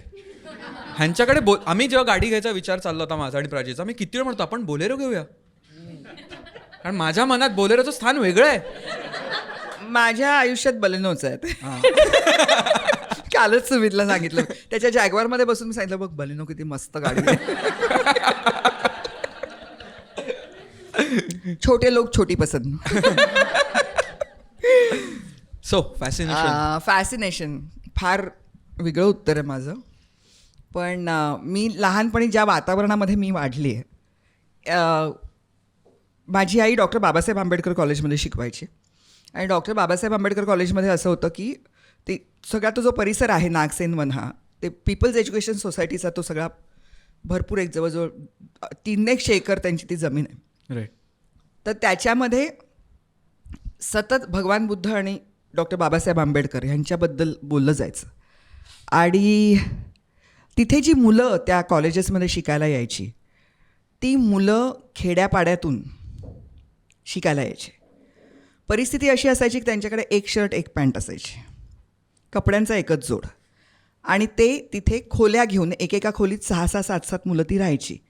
आणि ती गावाहून येताना एक जोंधळ्याचं पोतं आणायची. जोंधळा म्हणजे ज्वारी.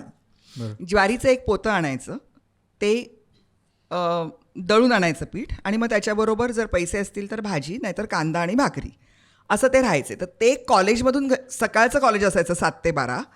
तर 12 वाजता ते घरी आले की मग ते आंघोळ करायचे. आणि आंघोळ झाली की कपडे धुवून ते वाळत टाकायचे. आणि मग दिवसभर ते टॉवेल बांधून, म्हणजे आतमध्ये बनियन आणि वरती टॉवेल, असे ते फिरायचे. आणि ते बाकीचं काहीच करायचे नाही. ते दुपारी 2 तास झोपायचे, संध्याकाळभर अभ्यास करायचे. तर मला तो दादा व्हायचं होतं. तर त्यावेळेला मला असं वाटायचं की ह्याचा काय कूल ड्रेस आहे की हा बनियन आणि टॉवेलवरती फिरतो. पण त्याच्यामागची तपश्चर्या, ते एक पोतं घेऊन शिकायला येणं, हे नंतर जाणवत राहिलं सारखं. राईट. आणि मग ती शिक्षणाची आस. आणि तेव्हापासून ते आत्तापर्यंत हिरो डॉक्टर बाबासाहेब आंबेडकर. भयंकर मोठा हिरो. आणि घरातलं जर म्हणशील की आपल्याला आपल्या घरातलं कुणीतरी असतं की ज्याच्यासारखं व्हावंसं वाटतं, तर 2 गोष्टी होत्या. माझ्या वडिलांसारखा माझा व्यासंग वाढावा असं मला खूप वाटत होतं. तितका माझा वाढला नाहीच, म्हणजे त्याच्या शतांशानेही मी काही नाही. पण माझी आई जी अनकंडिशनल प्रेम करू शकते, ती कुणावरही प्रेम करू शकते. आणि एवढं प्रेम करू शकते की त्याला काही मापच नाही. म्हणजे तिच्या डोक्यात काहीच असत नाही समोरच्या माणसाविषयी. तिला रस्त्यातलं शेंबडं मूल दिसलं तर ती जाऊन तिच्या पदरांनी ती नाक पुसेल की मग ते भिकारणीचं मूल आहे का ते कुणाचं मूल आहे, ह्याने तिला काही फरक पडत नाही. तिच्यातलं मात्र काही अंशाने माझ्यात आलं आहे असं मला वाटतं. Yes, definitely. कारण ते अंशाने येणं हे जे आहे ना, ती कारण प्रोसेस आहे. बरेचदा काय होतं, आपण आता अशा प्लॅटफॉर्मवर किंवा इन जनरल कोणाला बोलताना आपण काय काय गोष्टी ऐकतो आणि आपल्याला खरंच पटतात. पण आयुष्यात आपण आपलं कॅरेक्टर एवढं बनवत गेलेलो असतो, एक पर्सनॅलिटी स्वतःचीच, लोकांसाठी नाही, स्वतःचीच, की त्या गोष्टी पटल्या ना तरी त्या ॲप्लाय करताना थोडंसं लिमिटेशन येतं किंवा आपलं कारण आपण एक बनलेलो असतो. तर तसं मला जाणवतं, कारण बऱ्याचशा गोष्टी आहेत त्या मला लगेच अरे हे 100% हे केलंच पाहिजे. पण ते जेव्हा मी करायला जातो ना तेव्हा माझं आधीचं एवढं बनलेलं आहे की ते थोडं कोर्स करेक्शन करणं थोडं टफ जातं. असा एक वेगळाच विचार आला मला म्हणून. नाही, पण बरोबर असं होतं की तुम्हाला स्वतःच्या कम्फर्ट झोनची पण इतकी सवय झालेली असते ना. Right. आणि आपण खूप तो काय म्हणेल, अरे ती काय म्हणेलचा खूप विचार करतो. बऱ्याच आपलं मन काय म्हणेल ना ह्याच्यावर आपण खरंच कॉन्सन्ट्रेट करणं फार गरजेचं आहे. आपलं मन काय म्हणेल, आपली बुद्धी, आपल्याला दिलेले संस्कार आपल्याला घरनं मिळतात आणि त्याच्यानंतर आपण घराच्या बाहेर जेव्हा पाऊल ठेवतो कॉलेजच्या निमित्ताने, व्यवसायाच्या निमित्ताने, तेव्हा बाहेरनं इतके आघात होत असतात, इतके वेगवेगळे संस्कारांचे आघात आपल्यावर होत असतात की त्यातनं काय फिल्टर करून ठेवायचं आणि तोलून मापून बघायचं, आपल्याला घरनं मिळालेल्या संस्कारांबरोबर कंपॅरिझन करून बघायचं आणि मग त्यातनं तो एक मध्यम मार्ग काढायचा शोधून, हे माझ्या मते करणं फार गरजेचं आहे. आपण फार लवकर इन्फ्लुएन्स होतो ते.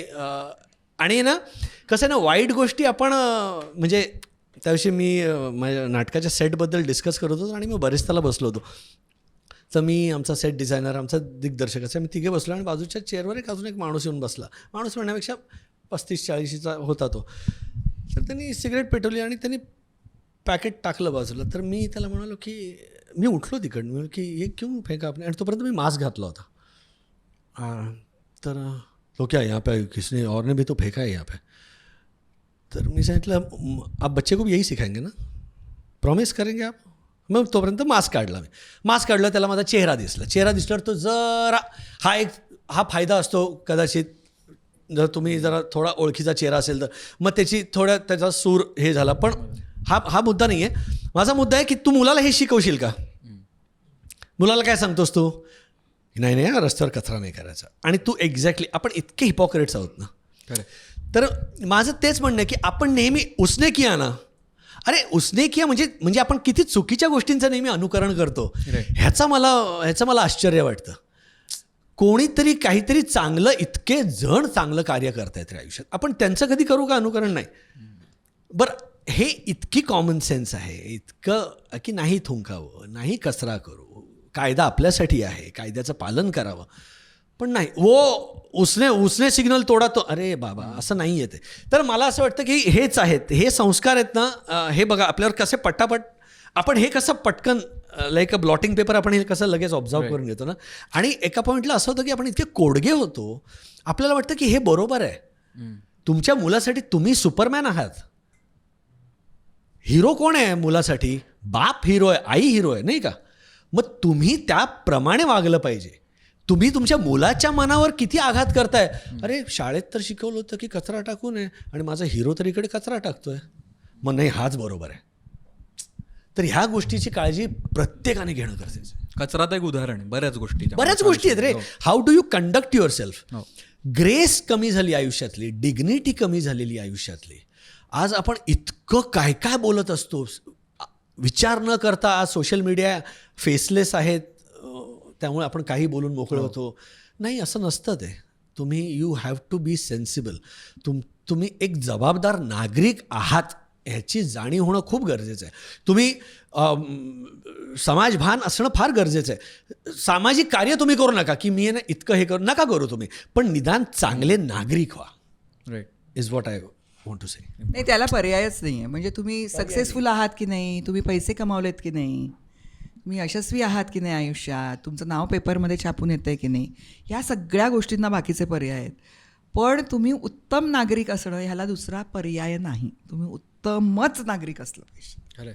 आणि ह्या डबल स्टँडर्डच्या बद्दल मला असं वाटतं की खूप आपली मुलंच आपल्याला इतक्यांदा काहीतरी शिकवून जातात. आणि हे जे आपण म्हटलं ते खूप खरं आहे की संस्कार काही असे, आता म्हणजे मी म्हटलं की माझी आई असं प्रेम करते, किंवा सुमितच्या वडिलांच्या मनामध्ये त्यांनी काही असं नाही सांगितलं की अरे समानता हा खूप एक मोठं मूल्य आहे आणि ते आपण अंगीकारायला पाहिजे.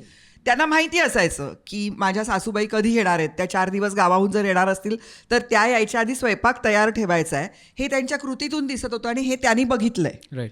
तेच त्यांनी त्याच्या बायकोसाठी केलंय. माझी मुलं तेच बघतायत की त्यांच्या आजोबांनी आणि त्यांच्या बाबांनी काय केलंय घरामध्ये, ते अंगीकारतील. बरं. त्याच्यामुळे संस्कार ही अशी काही गुटी नसते की मायफळाचे 2 आणि जायफळाचे 2 आणि वायफळाचा 1. ऑफकोर्स. Why not. असे सहाणेवरती वेढे घ्या आणि मग ते कोमट दुधात मिसळून चांदीच्या चमच्यानी बाळाला पाजा, असं काही नसतं. आई वडिलांना बघत ते शिकत असतात. त्याच्यामुळे तुम्ही सतत लक्षात ठेवायला पाहिजे की तुम्ही CCTV के निगराणी में आहात. तुमच्याकडे कुणीतरी एक बघतंय छोटंसं लेकरू की जे ते सगळं करणारे जे तुम्ही करताय. तुम्ही ज्या शिव्या घालताय ते करणारे, तुम्ही जे प्रेम व्यक्त करता ते करणारे, तुमची भीती जी असते ती त्याच्या अंगात मुरणारे. मला आठवतं नीरजच्या बाबतीत माझा मोठा मुलगा जो आहे तर तो थोडासा असा संकोची होता आणि घाबरायचा, तो दचकायचा काही जर आवाज झाला ना मोठा. म्हणजे तो अगदी तान्हा असताना आम्ही कुकरच्या शिट्ट्या, तो जागा असताना खेळत असताना, कारण कुकरची शिट्टी झाली तरी तो असा व्हायचा एकदम. तर त्याच्या हातून जर काही पडलं तर मी पटकन म्हणायचे त्याला फार हे वाटू नये म्हणून, आणि सॉरी इंग्लिशमध्ये म्हणायचे ते, कारण घरामध्ये मिश्र भाषा होती. तर मी त्याला म्हणायचं नेव्हर माइंड, काळजी नको करू, काही नाही होत किंवा नेव्हर माइंड, हे माझ्या तोंडातून पटकन जायचं. त्याला सांभाळायला आमच्याकडे एक मुलगी होती आणि तिच्याकडून एक माझा खूप लग्नाच्या आधीपासूनचा माझा आवडता सूप बोल तिच्या हातातून एकदा निसटला आणि तो फुटला आणि माझं अगं एवढंच झालं. म्हणजे मी काही ओरडले किंवा काही नाही, पण आपली एक रिॲक्शन हे असते ना, तसे मी अगं असं म्हटलं. तर तो पटकन आला नीरल आणि त्याने माझा हात धरला आणि मला पटकन नेव्हर माइंड म्हण, ती घाबरेल. आणि तेव्हा मला असं कळलं की माझं मूल घाबरू नये म्हणून जर मी त्याला नेव्हर माइंड म्हणत असेन तर माझ्याकडे काम करणारी 18 वर्षाची मुलगी पण मुलंच आहे आणि तिच्या हातून काही पडलं तरी सुद्धा मी नेव्हर माइंडच म्हटलं पाहिजे. हा धडा मी त्याच्याकडून शिकले त्या दिवशी. त्याच्यामुळे हे आपण खूप करतो. म्हणजे आमच्याकडच्या, आता तू पार्ल्यालाच राहतोस, ज्या सगळ्या शाळा आहेत ना तिकडे वन वे आहेत, पण मुलाला उशीर झाला म्हणून सर्रास त्या आया वडील, आयांनी केलं की मला आणखीनच वाईट वाटतं, कारण मला असं वाटतं की बायकांनी जरा जास्त कायदे पाळले. हो, पण खरं आहे मला पण आणि त्या पाळतात शक्यतो. म्हणजे तो एक त्याच्यात त्यांना मर्दानगी नाही वाटत की आपण कायदा मोडतोय ह्याच्यामध्ये, पण ते सरळ नो एंट्रीमध्ये घुसतात आणि मुलांना सोडतात. तर मला असं वाटतं की आत्ता हे मूल त्या शाळेत जाणार आहे आणि त्याला बाई सांगणार आहेत की पांढरे पट्टे जिथून असतात तिथून रस्ता क्रॉस करायचा असतो, लाल लाईट लागला की थांबायचा असतो, हिरवा लाईट लागला की तुम्ही जायचं असतं. काय खोटं बोलताय? आणि त्याचे बाबा आत्ता त्याला सोडून गेले. असं बाई तुम्ही खोटारडे आता, मी आलो उलटा. माझे पप्पा आमचे पप्पा असेच सोडतात, आमचे पप्पा नाही भीत. त्यामुळे तेच म्हणतात ना की जेव्हा मूल जन्माला येतं तेव्हा मूल नसतं जन्माला, तुमचा बाप जन्माला आलाय तुमचा. Yes, crazy. एक प्रश्न विचारून आम्ही जे काय आम्ही असे विहार बघा फिरून करून आलो. तीच तर मजा आहे. येस येस येस, कुठून कुठेही जाऊ शकतं. त्यामुळे आपण असं तेच प्रवास करत राहायचा. वाय फळाची चिंता कशाला? हो येस, ॲब्सोल्युटली. आज काय होतं, बाथरूममध्ये जेव्हा आपण असतो आंघोळ करायला, तेव्हा जेव्हा आपण शॉवर चालू करतो किंवा बालदीत पाणी भरतो तेव्हा त्याचा तो तडतड जो आवाज असतो त्याच्यात एक फ्रिक्वेन्सी असते आणि त्या फ्रिक्वेन्सीवरनं गाणी सुचतात ऑटोमॅटिक आणि आपण गाणं गुणगुणायला लागतो. हे तौफिक भाईनी आम्हाला म्हणजे एकदा शिकवताना म्हणाले होते ते. वा वा वा. आणि ते वाटलं रे हो खरंय, कारण की तो तडतड आवाज पडायला लागतो आणि आपण आपसूक एखादं गाणं म्हणायला लागतो बाथरूममध्ये. आत्ता कोणतं गाणं कसं आणलं? अरे वा वा वा. कसा आणला मुद्दा? कसा आणला की नाही शॉवर पाहिजे होतं फक्त. इकडे तडतड असं तडतड आलं पाहिजे. नाही, आत्ता कोणतं गाणं गुणगुणतोय असं म्हणजे आता कोणतं गाणं गुणगुणतोय मी सध्या? तो बोलत असताना पण त्याच्या मनात एक गाणं चालू असतं सतत. तो आणि माझा मुलगा ते असे कशालाही डोलत असतात. मग आपल्याला कळतं की त्यांच्या डोक्यात गाणं चाललंय. आता सध्या जे नाटक आम्ही करतो आहोत त्याचं संगीत आमचा मुलगाच देतोय. ओ नाईस.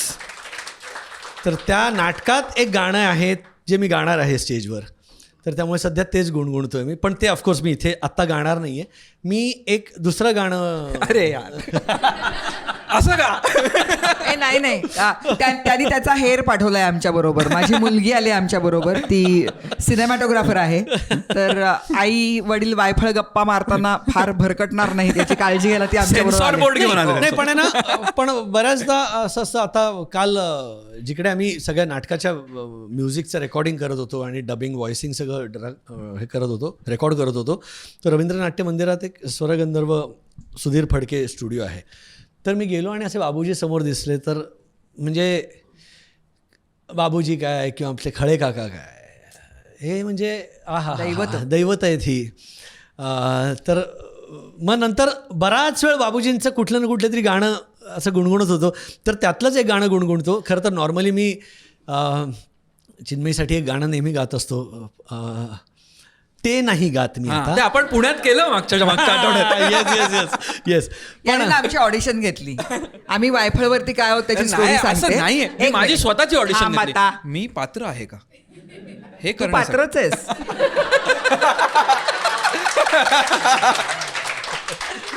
हा म्हणेल नको. हे आपण एक वायफळचा रोस्ट करूया. नको, ते झाल्यावर बंद पडतात चॅनल्स. नाही अरे नाही रे, मराठीत पोटावर रात. मराठीत नको, लोक नको, सहिष्णू नको. आहेत. गा गा गा. धुंदी कळ्यानं धुंदी फुलानं शब्दरूप आले मुक्या भावनानं धुंदी कळ्यानं धुंदी फुलानं शब्दरूप आले मुक्या भावनानं धुंदी कळ्यानं. वा, कमाल कमाल कमाल. गाणी ऐकताना धून जास्त अट्रॅक्ट करते की शब्द? हा एक इतका म्हणजे मुर्गी पहिले की अंडा पहिल्यासारखा आहे हा प्रश्न. कारण आहे ना, मी हा प्रश्न अजित परबला विचारला होता. अजित परब हा माझा कॉलेजचा मित्र आणि उत्कृष्ट संगीत दिग्दर्शक आहे, अप्रतिम गायक आहे आणि माझा खूप जवळचा मित्र आहे. तर त्याला विचारलं की अजित काय रे, मला चाली लक्षात राहतात, म्हणजे ऑफकोर्स शब्दही लक्षात राहतात, म्हणजे आजच्या घडीला माझ्या 100 गाणी तरी अशी माझ्या लक्षात आहेत. राईट. आणि पण ती सगळी तेव्हाची. तर तो म्हणाला की नाही रे, माझ्यासाठी शब्द फार महत्त्वाचा आहे. शब्द समोर आला की मला चाल दिसायला लागते. हा प्रत्येकाचा दृष्टिकोन अप्रोच आहे. पण मला असं म्हणशील ना तर कधी कधी माझं डिफर होतं.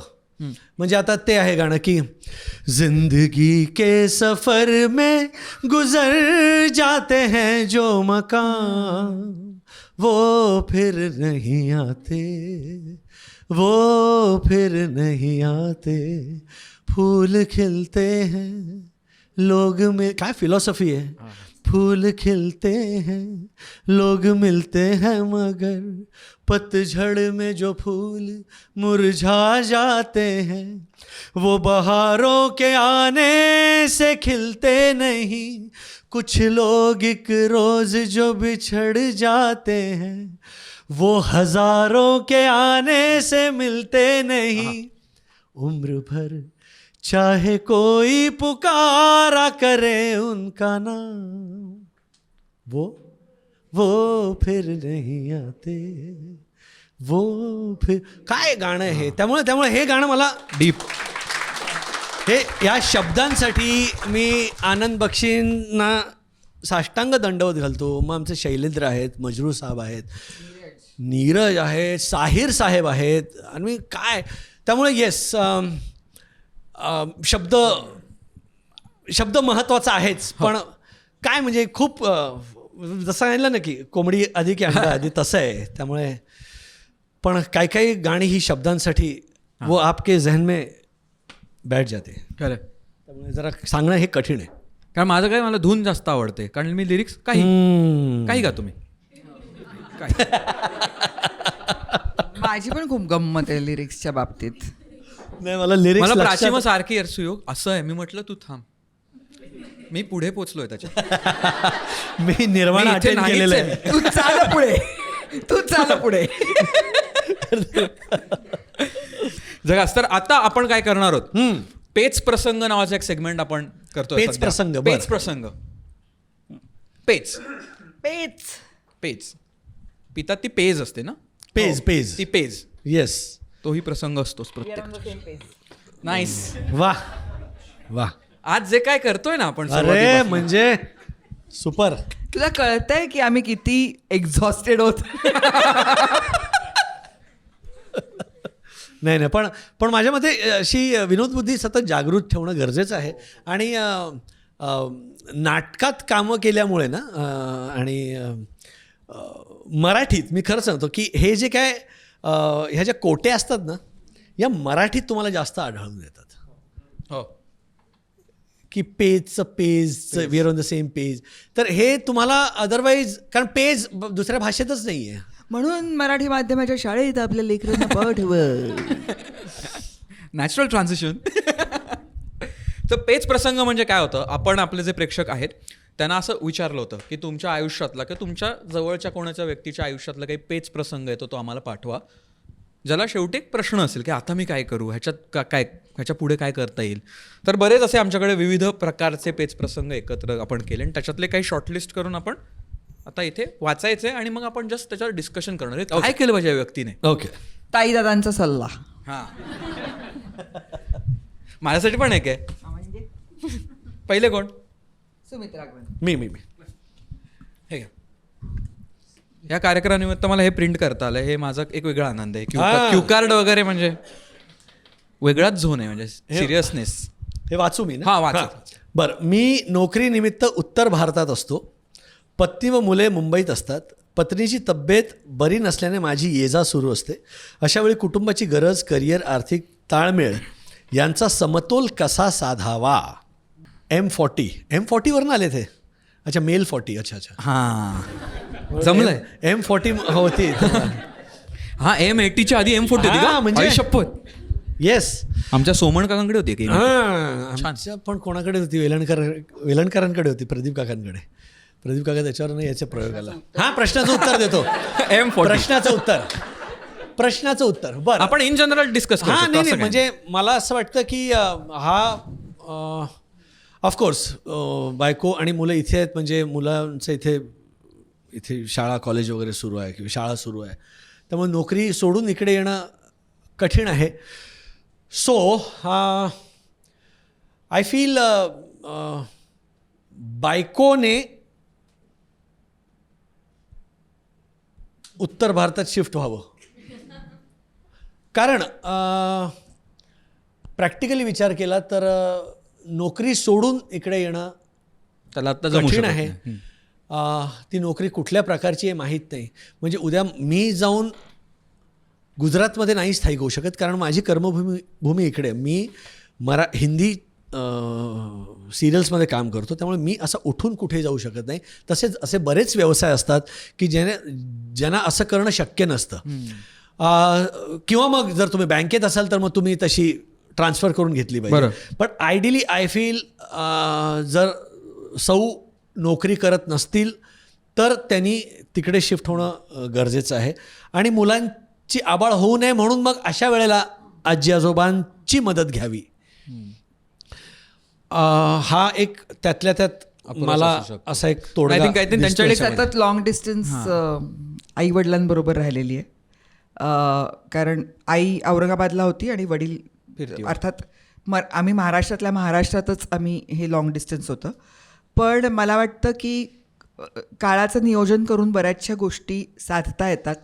कारण खूपदा ना असा गिल्ट घेण्यामध्ये आणि त्याच्यामध्ये ती चिडचिड होण्यामध्येच मला वाटतं दोन्ही लोकांनी एकत्र बसून सगळ्या गोष्टींचं, म्हणजे माझ्या आईचं नेहमी असं असायचं की प्रोज अँड कॉन्स सारखं लिहून काढावं की काय ह्याच्यामध्ये.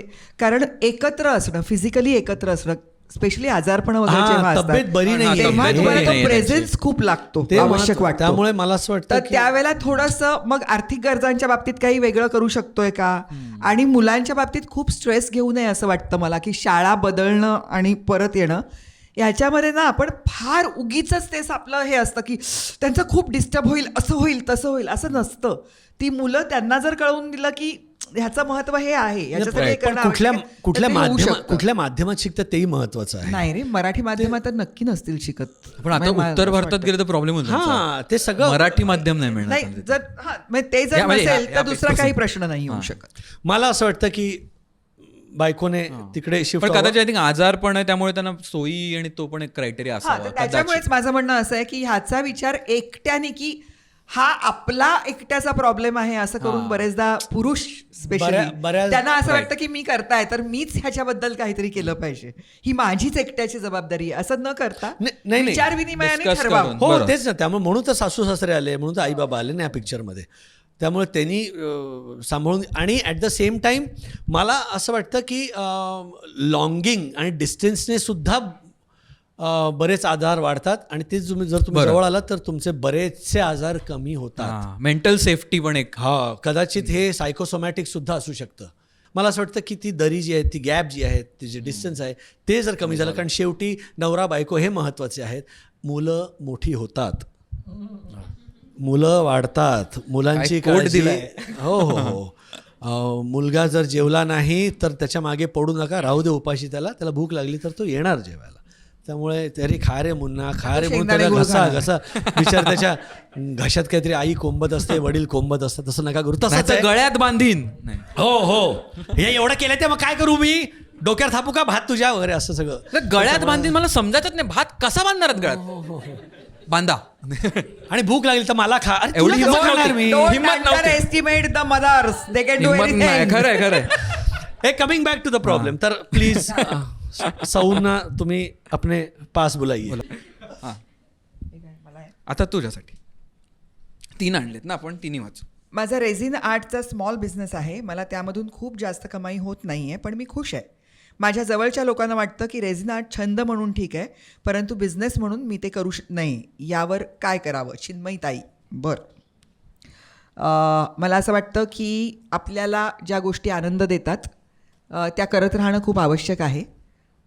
पैसे मिळवणं हेही आवश्यक आहे. त्याच्यामुळे जे आवडतं आहे ते करत राहा. आमच्या बाबतीत पण असंच आहे की आमचा छंद हाच आमचा व्यवसाय आहे. त्याच्यामुळे होतं काय की व्यवसायाची शिस्त पाळली जाते, कारण तो व्यवसाय आहे. छंद आहे म्हणून तो कसाही आत्ता केला आणि नंतर सोडला असं होत नाही. पण ती आमची आवडती गोष्ट आहे, त्याच्यामुळे आम्ही ती मनापासून करतो.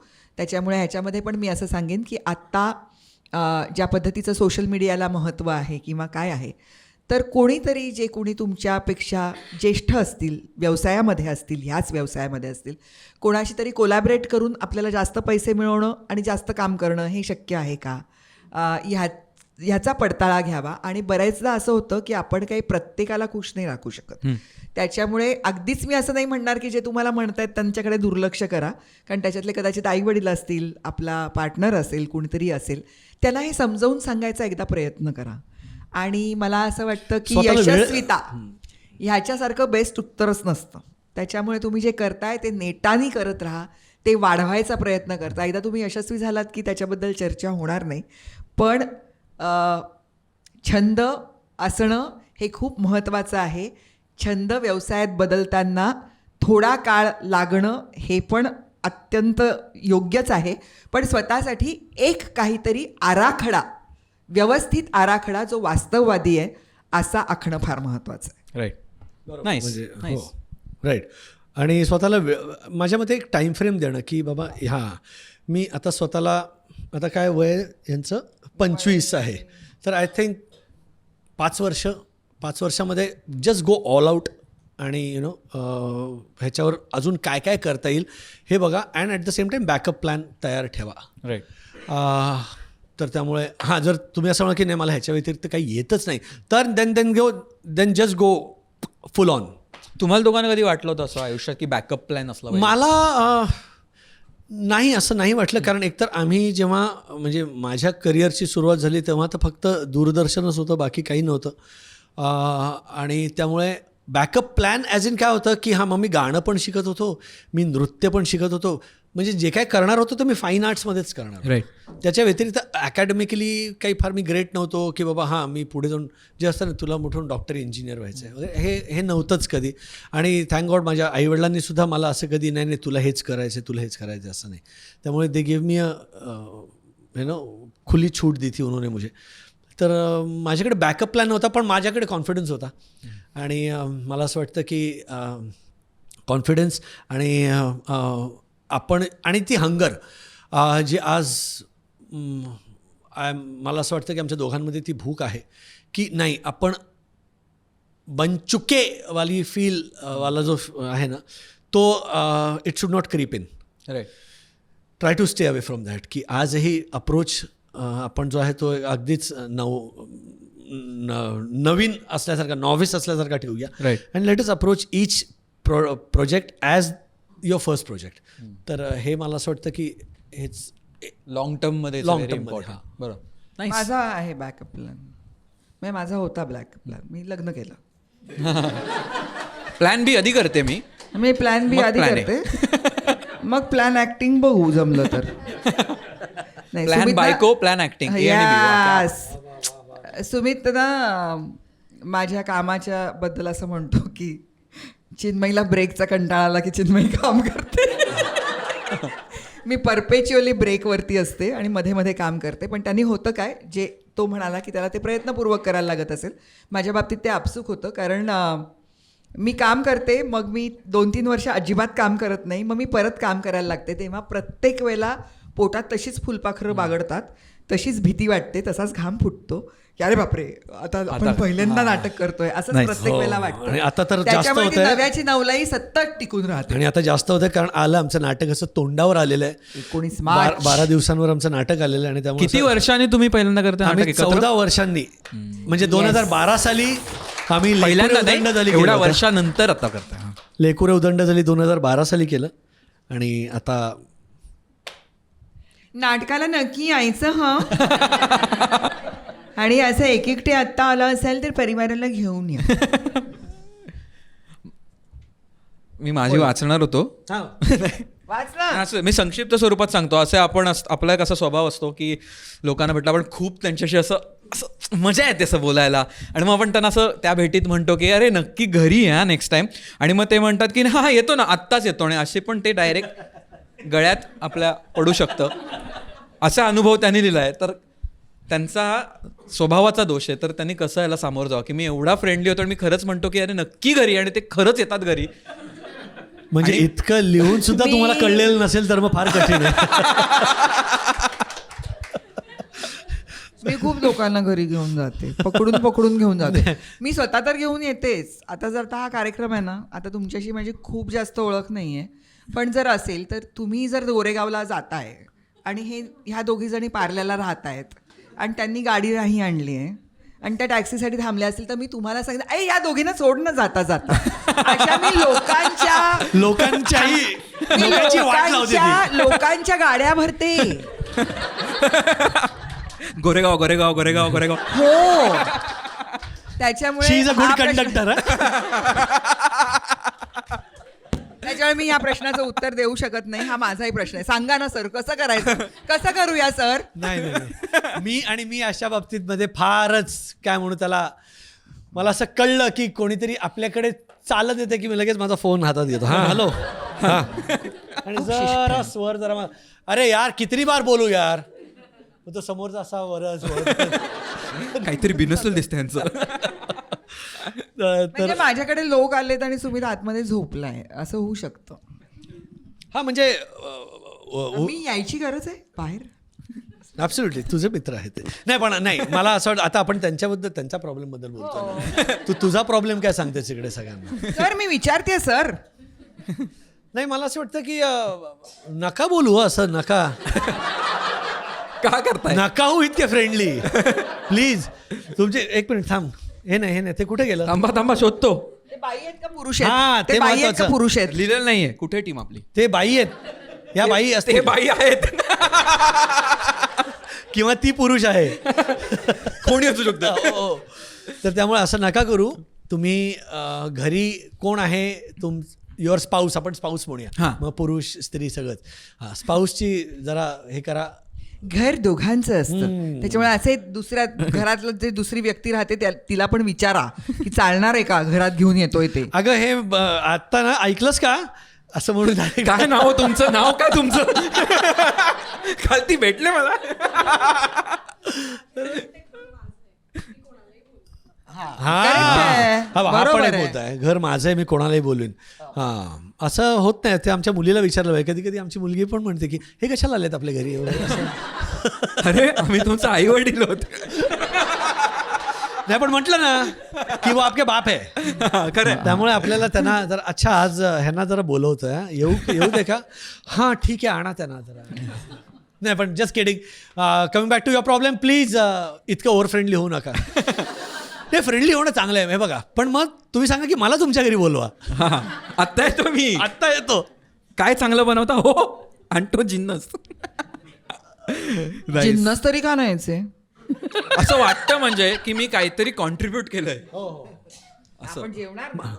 ते कॉन्ट्रीब्युशनच आहे. आपण त्यांनी केलेलं खाणार ते. खरंय, मग नाही तर वाया गेलं असतं. आता आपण बोलता बोलता बोललो की नवं काहीतरी आपण करत असतो तेव्हा त्याचं एक नवीन एक्साइटमेंट असते. हो. आणि तुम्ही नव्याने काहीतरी आता एकत्र करताय, तर Yes. त्याची जी एक्साइटमेंट आहे त्याच्याबद्दल जाणून घ्यायला आवडेल की असं काय त्याच्यात ती किक काय की नाही, अरे एकतर कसं आहे ना की माझं शेवटचं नाटक मी केलं 2019 साली, म्हणजे जस्ट लॉकडाऊनच्या आधी. आणि ते केलं हॅमलेट. आय होप तुम्ही कोणी हॅमलेट बघितलं का? हां. तर त्यामुळे ते एक तर मॅजिक आहे, कारण आमच्या दोघांची सुरुवात रंगभूमीपासून झालेली आहे. आम्ही किती उड्या मारल्या किंवा किती चित्रपट केले आणि टेलिव्हिजन मालिका केल्या, तरी पुन्हा आम्ही वळून येणारच रंगभूमीकडे, कारण शेवटी ती नाळ जोडलेली आहे. एक जन्म देणारी आई आणि एक ही आई रंगभूमी, की ज्याच्यावर चालायला शिकलो मी एवढ्यासाठी म्हणतो कारण बालरंगभूमीपासून माझी सुरुवात आहे 1982-83 पासून. तर त्यामुळे जेव्हा जेव्हा नाटक करायचं असतं तेव्हा एक वेगळी म्हणजे भीती असते, पोटात बटरफ्लाईज असतात आणि टेन्शन असतं. आणि तर तेच पुन्हा एकदा तो अनुभवच इतका ग्रेट आहे ना की, आणि त्यात आम्ही दोघं काहीतरी एकत्र करतो आहे. तर आणि एक अतिशय गोड नाटक आमच्या वाटेला आलेलं आहे, वाचनात आलेलं आहे. तर म्हटलं की हे नाटक करूया, पण ॲट द सेम टाईम आपण प्रोड्यूस पण करूया. तर ते आम्ही प्रोड्यूसही करतो आहे. आणि नाटकाचं नाव आहे ही दोस्ती तुटायची नाही. आणि तर ते तर ते इतकं ते टायटल आम्हाला आवडलं की हा एक पिक्चर आला होता 1991 साली, धडाकेबाज. त्याच्यातलं गाणं ही दोस्ती तुटायची नाही, सुटायला का रे हात दोस्तीचा, नाही नाही नाही नाही नाही नाही नाही, तुटायला का रे वादा यारा, नाही नाही नाही नाही नाही, ही दोस्ती तुटायची नाही. तर एक फार फार गोड एक संहिता समोर आली, वाचनात आली. 2-3 नाटकं वाचत होतो, त्यातमध्ये हे एक फार स्ट्रायकिंग वाटलं. आणि मुळात मला असं वाटलं की हे आम्हा दोघांना करण्यासारखं आहे, कारण आम्हा दोघांचंही पॅशन आहे theatre. So that's why we are coming with this नाटक. आणि गुढीपाडव्याच्या शुभमुहूर्तावर आम्ही येत आहोत. झगास, कमाल. आता आपण अद्भुत दरवाजा नावाची आपली सेगमेंट करणार आहोत, जिकडे मी एक रॅन्डम सिनारिओ बिल्ड करणार आहे ऑन द स्पॉट, आणि तिकडे तुम्हाला दोघांना नेऊन सोडणार आहे आणि तुम्हाला तिकडे काय दिसतं इंडिव्हिज्युअली ते आपण एक्सप्लोअर करूया. ते करण्या अगोदर हां, कसं वाटलं आज आमच्याकडे येऊन? म्हणजे हां ठीक आहे, आमच्याकडे येऊन मजा आली. आय मीन मला फार इन्फॉर्मल वाटलं. मला लिटरली त्या गृहस्थांसारखं कोणाच्या तरी घरी गेल्यासारखंच वाटतंय. अगदी आपल्या फ्रेंडली सुयोग असा खाली भेटला, सुमित होता ये ना, चिन्मयता ये ना, जर घरी आहे. आणि घरी आल्यावर तुम्ही सगळेजण भेटला. तसं वाटतंय मला की हे छान तुमचं रिजबुडांच्या घरी आलेलो आहोत. नाही, रिजबूड नाही म्हणणार मी, सुयोग आणि प्राचीच्या घरी आलेलो आहोत. घर तिचंही आहे. हो हो, घर तिचंच आहे. मालकीण ती हा एडिटर आहे. मी नोकरीला येते. तुला कसं वाटलंय ताई? मला जाम मजा आली. मला खरंच मजा आली ह्याच्यासाठी. मला ना असं झालं होतं आत्ता, सारखी तालीम, सारखं म्हणजे आता सध्या मी नव्हते काही काम करत. मी टेलिव्हिजन सोडलं आहे, कारण ते फारच कष्ट असतात. 5 वर्ष झाली मला टेलिव्हिजन सोडून. तर आत्ता असं झालं होतं की हां, मजा आहे दिवसाची. आपली कुत्री, मांजरं, मुलं, आपला सुमित, एवढा बास. सगळे एका श्वासात आहे, एका श्वासात सगळे प्राणी आलेत बघा. सुमित तुला ऑर्डर मध्ये. आणि सुमित थँक्यू म्हण. शिफू चिकू बरोबर मी तुमची नावं घेते. अगं तू सर्वात शेवटचं नाव घेतलं माझं. कुत्री, मांजरं, मुलं, हां सुमित. नाही, तूच खरा, तू आणि सुमित ना म्हणून. What a comeback. तर त्याच्यामुळे असं माझं असं फारच इन्फॉर्मल सगळ्या गोष्टी चाललेल्या होत्या. आणि मग एकदम आता रोजची तालीम, आणि आता असं बघता बघता नाटक 12 दिवसांवरती आलं आहे. ह्या सगळ्या ह्याच्यामध्ये ना थोडंसं असं भंजाळून जायला झालं होतं. त्याच्यामुळे हे जरा इट इज लाईक म्हणजे असं फ्रेश एअर सारखं झालंय मला. नाही म्हणजे. आणि खरंच या सगळ्या इतक्या वेगळ्या गोष्टी आहेत. आम्ही जेव्हा काम करायचो आम्ही तर एन्शंट झाल्यासारखं कधी कधी मला वाटतं की मी जेव्हा काम करत होते तेव्हा ते फिल्मवरती आम्ही शूट करायचो. तेव्हा डिजिटलाइज्ड काहीच झालेलं नव्हतं, मॉनिटर नसायचा, झालेला शॉट मॉनिटरवरती जाऊन बघतोय अशा पद्धतीचं काही नव्हतं. चूक झाली, रिटेक झाला की खूप नुकसान व्हायचं निर्मात्याचं, मग ते दिग्दर्शकाचे डोळे आपल्याला दिसायचे वगैरे. ते आत्ता डिजिटलायझेशनच्या युगामध्ये आपण आहोत. तर सोशल मीडिया कुठे होतं, असे लोक कुठे भेटत होते, कधीतरी ते अशी कुठली तरी चर्चासत्र वगैरे असायची, पण त्याच्यामध्ये इतकी जवळीक नसायची आणि इतकं इन्फॉर्मल गमतीत काहीतरी बोलतोय असं तर अजिबातच नसायचं. म्हणजे इथे हे वेगळंच वातावरण आहे रे, त्याच्यामुळे छान वाटलं. आणि एवढी यंग वाईब आहे ना याला सगळ्याला, त्याच्यामुळे मस्त वाटतं. म्हणजे म्हणून मी पण जरा नेहमीची माझी साडी आणि गजरा असं जरा ते ब्रेक करून वेगळी काहीतरी मी पण आली आहे. तर छान वाटतंय मला खूप मस्त वाटलं तुम्हा सगळ्यांना भेटून. आणि सुयोग तर आवडतोच, म्हणजे त्यांनी आत्ता इतक्यात आमची एक मुलाखत घेतली होती पुण्याला, आणि त्यावेळेला जेव्हा तो भेटायला आला तेव्हा मी म्हटलं की अरे माझ्यासाठी ही फॅनगर्ल मोमेंट आहे. मग त्यात तो असं सांगत होता की मी असं जरा करतो. म्हटलं अरे तू पोचलायस ऑलरेडी आमच्यापर्यंत. मला खूप छान वाटतंय की तुला प्रत्यक्ष भेटून. मग त्या मुलाखतीमध्ये त्याला असं वाटलं की हे दोघे जण बरे आहेत.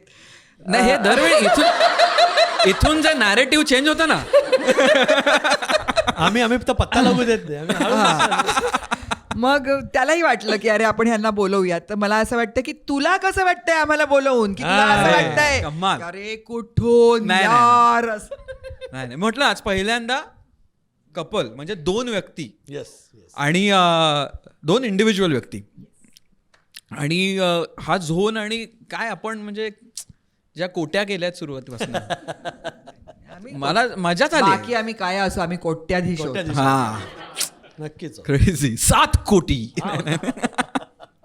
सो अद्भुत दरवाजा, तुम्हाला दोघांना पालक शिक्षक मीटिंग आहे, त्याला बोलवलंय आणि प्रत्येक जण जाऊन शिक्षकांशी बोलणारे असा झोन आहे. तुम्ही दोघं पोचलात शाळेचं एका क्लासरूममध्ये त्यांनी सेटअप केलं आहे. तुम्हाला दोघांना बोलवलं आतमध्ये. तुम्ही गेलात. 2 शिक्षक बसलेले आहेत टेबलावर, समोर खुर्च्या आहेत, लाकडी खुर्च्या आहेत. ते पण लाकडी खुर्च्यांवर बसलेत. त्या अशा प्रॉपर क्यूब सारख्या दिसतात वरती आणि खालती 4 पाय. तुम्ही जाऊन बसलात. तुम्हाला आधी असं वाटलं की हे तुमच्या मुलांबद्दल बोलणारे अशी ही मीटिंग आहे. पण तुम्ही जेव्हा त्या खोलीत एंटर केलं, त्या वर्गात तुम्ही जेव्हा प्रवेश केला, तो अद्भुत दरवाजा होता. आणि आता तुमच्या समोर, म्हणजे तुझ्यासमोर आणि तुझ्यासमोर तुमच्या शाळेतले तुमच्या वेळेचे तुमचे आवडते शिक्षक बसलेत. तुझं एक शिक्षक शिक्षिका कोणी असेल. आणि आता तो रिव्ह्यू जो आहे ना, तो तुमच्या मुलांचा नाही आहे, तो तुमचा आपापसातला रिव्ह्यू आहे. ते तुमच्याशी बोलतात आणि तुम्ही आता आयुष्यात काय केलं, तुम्ही जेव्हा शाळेत होतात, कारण ते तेव्हाचेच आहेत आत्ता. तर हा अद्भुत सीन आहे. बरं. तुमच्यापैकी कोणीही पहिले जाऊ शकतं आणि डिस्कस करू शकतं, किंवा आपण एकत्रही डिस्कस करू शकतो.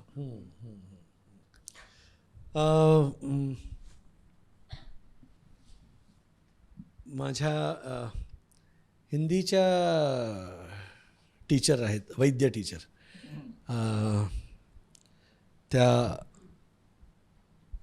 त्या आहेत समोर, आणि जरी हिंदीच्या असल्या तरी त्या उत्तम मराठी बोलायच्या, म्हणजे बोलतात. आमचं आत्ताच रियुनियन झालं तेव्हा, नाही आत्ता नाही झालं, म्हणजे जवळजवळ त्याला पण एक 7-8 वर्ष झाली.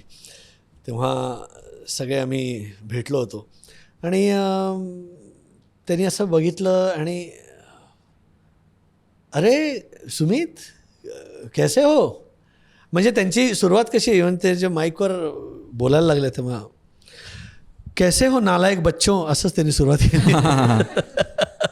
तर ते इतके आम्ही सगळे हसलो होतो की त्याच पद्धतीने ते बोलायचे. तर त्यामुळे हाँ टीचर आपसे मिलकर बहुत अच्छा लग रहा है मुझे. मैं जब क्लासरूम में आया तब मुझे नहीं लगा था कि आप मुझे मिलेंगी, पण इथे आल्यानंतर मला तुम्ही दिसलात आणि मला फारच आनंद झाला. आणि मला अजूनही काही जणांना भेटायचं आहे. एकतर आमचे शिवण्णा म्हणून ते कुठे असतात सध्या, तर मग कळलं की शिवण्णा आता फारच म्हातारे झालेले आहेत आणि त्यांचा मुलगा धनराज हाही भेटला मला. तर मला तुम्हाला हे सांगायचं आहे टीचर की मी अभ्यासात मला काही फार गती नव्हती, मी काही फार ग्रेट नव्हतो, पण मला असं वाटतं की I have done quite good for myself. मला मी ज्या जे काही शिकलो असेल तुम्हा सगळ्यांकडनं किंवा एक तो क्लोज नेट जी फॅमिली होती आपल्या चेंबूर कर्नाटक हायस्कूलमधल्या त्या वर्गांमधली, की ते असे लाकडी भिंती होत्या, आठवतं टीचर तुम्हाला? आणि त्याच्यात सगळ्या आधीच्या पोरांनी ना त्याच्यामध्ये कॉम्पसने ना अशी भोकं करून ठेवली होती. मग बाजूच्या वर्गातलं पण कोण ना कोणतरी दिसायचं, मग इकडनं चिठ्ठ्या वगैरे टाकायच्या. मग काही नाही, आम्ही वॉटर बॉटल असायची, मग अशी वॉटर बॉटलला 5-5 पिचकाऱ्या मारायच्या आणि तिथे हात ठेवून द्यायचा. मग तिकडनं कोणतरी ओरडायचं, मग तिकडनं एक भिजलेला मुलगा असा कोणतरी यायचा, सर हे देखो, आणि सगळं कन्नडा आणि तुळू वगैरे होतं. सर देखो पाणी डाला उधर आहे, बिग इधर क्या सर ऐसा. तर हे असं सगळं खूप आठवतं. आणि तुम्ही मला नेहमी गायला लावायचा, म्हणजे तुम्ही नाही, अजून 2-3 टीचर्स होत्या की एखादा फ्री पिरियड असला की अरे वो 6 ऐसे कॉल सुमित राघवन. मग सुमित राघवन अर्धी चड्डी घालून त्या वर्गात जाऊन मग काय गाणार आज, तर शंकराभरणं नावाचा पिक्चर आला होता टीचर, तुम्हाला आठवतं? तुम्हाला अजूनही आठवत होतो. तर त्यातलं एखादं तेलुगू गाणं मी गायचो आणि तेव्हा मी ते अख्खं पाठ केलं होतं गाणं. आणि मला तो एक किस्सा आठवतो, हरबिंदर सिंग टीचर तुम्हाला आठवत असेल, हरबिंदर सिंग नावाचा मुलगा बसलेला, आणि मी तेव्हा जस्ट जगजीतजींचं एक पंजाबी गाणं शिकलो होतो, हो टाय दिन न जवानी नळ चलदी उडती मलमल दी. हे मी गायलो आणि हरबिंदर असा बघत होता माझ्याकडे पहिल्या रांगेत बसून, म्हणजे की मैं तेरे लिए गाना गा रहा हूं असं म्हणून मी तर पंजाबी गाणं गायलो. आणि त्याच्या कैसा लगा, मेरे को नहीं आता है पंजाबी.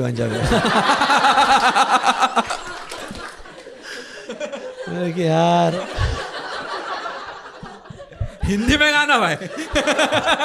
पंजाबी हिंदी में गाता तो मेरे समझ में आता था. तर त्यामुळे हे असे भरपूर किस्से आहेत टीचर. पण तुम्ही इथे भेटलात, मला इतकं भरून आलं आहे की मला माझे ते शाळेचे सगळे दिवस आठवले. तर त्यामुळे थँक्यू टीचर. आज मी जो काही आहे तो चेंबूर कर्नाटकमुळे आणि तुमच्या आशीर्वादामुळे. क्या आता आपण तुझ्या शिक्षिका जे कोणी. मला अशा माझ्या शिक्षिकांची आठवण येते ज्या मला आता कधीच भेटणार नाही आहेत, कारण त्या 2 वर्षांपूर्वीच देवाघरी गेल्या. गानूबाई.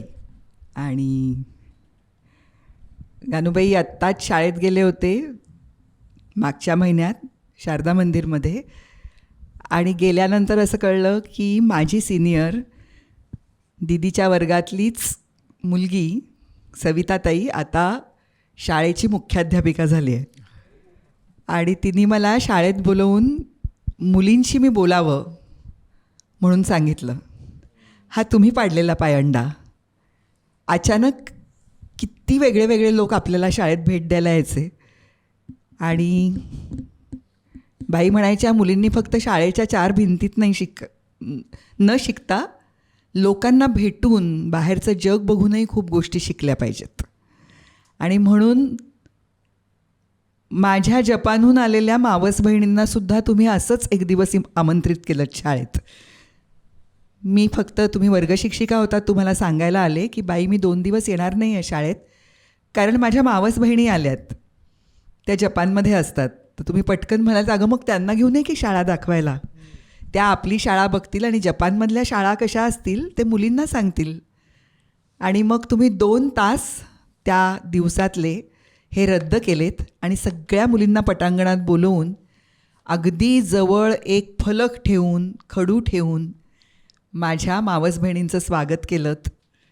त्यांना प्रश्न विचारलेत, मुलींना त्यांना प्रश्न विचारायला लावलेत. जपानमधल्या 2 लिपी वेगवेगळ्या असतात, एक चित्रलिपी असते, त्याच्यात काही 5 मुलींची नावं तुम्ही लिहायला लावलीत माझ्या बहिणींना. असा त्या दिवशी इन्फॉर्मल तास झाला, जो माझ्या आता 47-48 वर्षाच्या ज्या मैत्रिणी आहेत त्यांना अजूनही आठवतो. अशा कितीतरी गोष्टी तुम्ही केल्यात. मी शाळा बुडवायचे, शाळेत रमायचे नाही, ह्याचं सगळ्यात जर कुणाला वाईट वाटत असेल तर ते तुम्हाला. आत्ता परवा एक असंच रील बघत होते ज्याच्यात एका खेड्यातल्या शाळेमध्ये एक बाई त्या मुलीला विचारत होत्या, तू शाळेत काहून नाही आली? खेड्यातली होती शाळा. तर ती म्हणाली, बाई मला यावंसं नाही वाटलं. तर त्यांनी सांगितलं, अगं पण मला तुझी आठवण येते ना, तू नाही आली तर. तर त्या मुलीने तुम्हाला विचारलं, खरंच तुम्हाला बाई माझी आठवण, त्या बाईंना विचारलं, तुम्हाला खरंच माझी आठवण येते? मग मी उद्यापासून रोज शाळेत येईन. हे बघितलं तेव्हा तुमची दरदरून आठवण आली. तुम्ही मला असंच शाळेत रमवलं.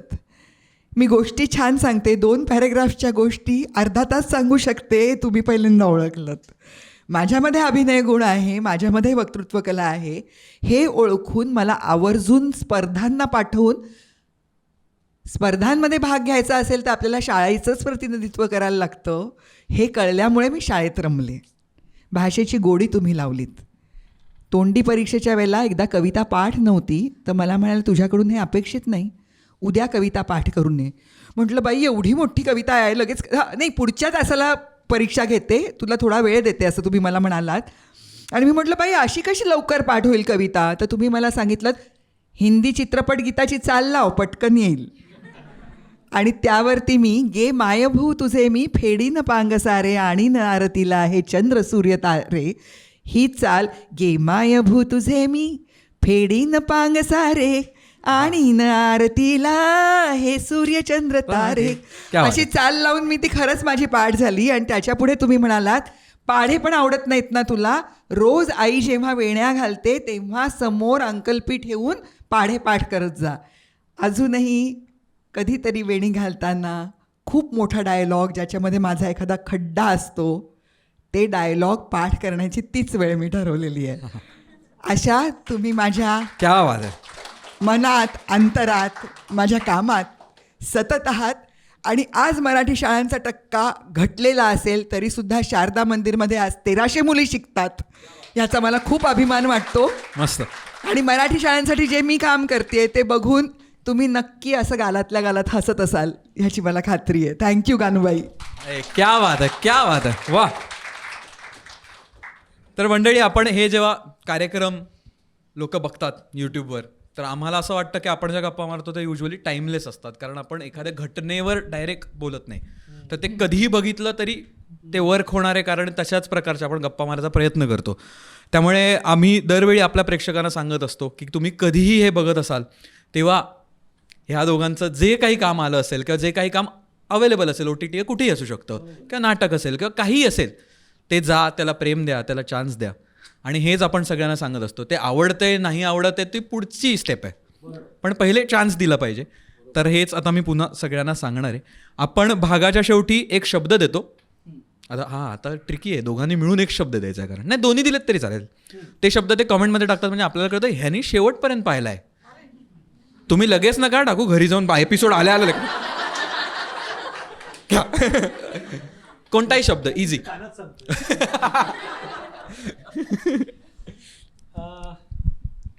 कोणताही शब्द, बापरे भरपूर आहेत की रे. म्हणजे ह्याच्या मागचं काय लॉजिक काय म्हणालस तू? म्हणजे जेव्हा पण ते बघतील ना, तर शेवटपर्यंत बघितल्यावर त्यांना कळतं की हा शब्द दिलाय, आणि मग ते कमेंटमध्ये टाकतात. प्रामाणिक असतात ते, दुसऱ्याची कमेंट बघून सेम कॉपी पेस्ट नाही करत ते, नाही करत ते.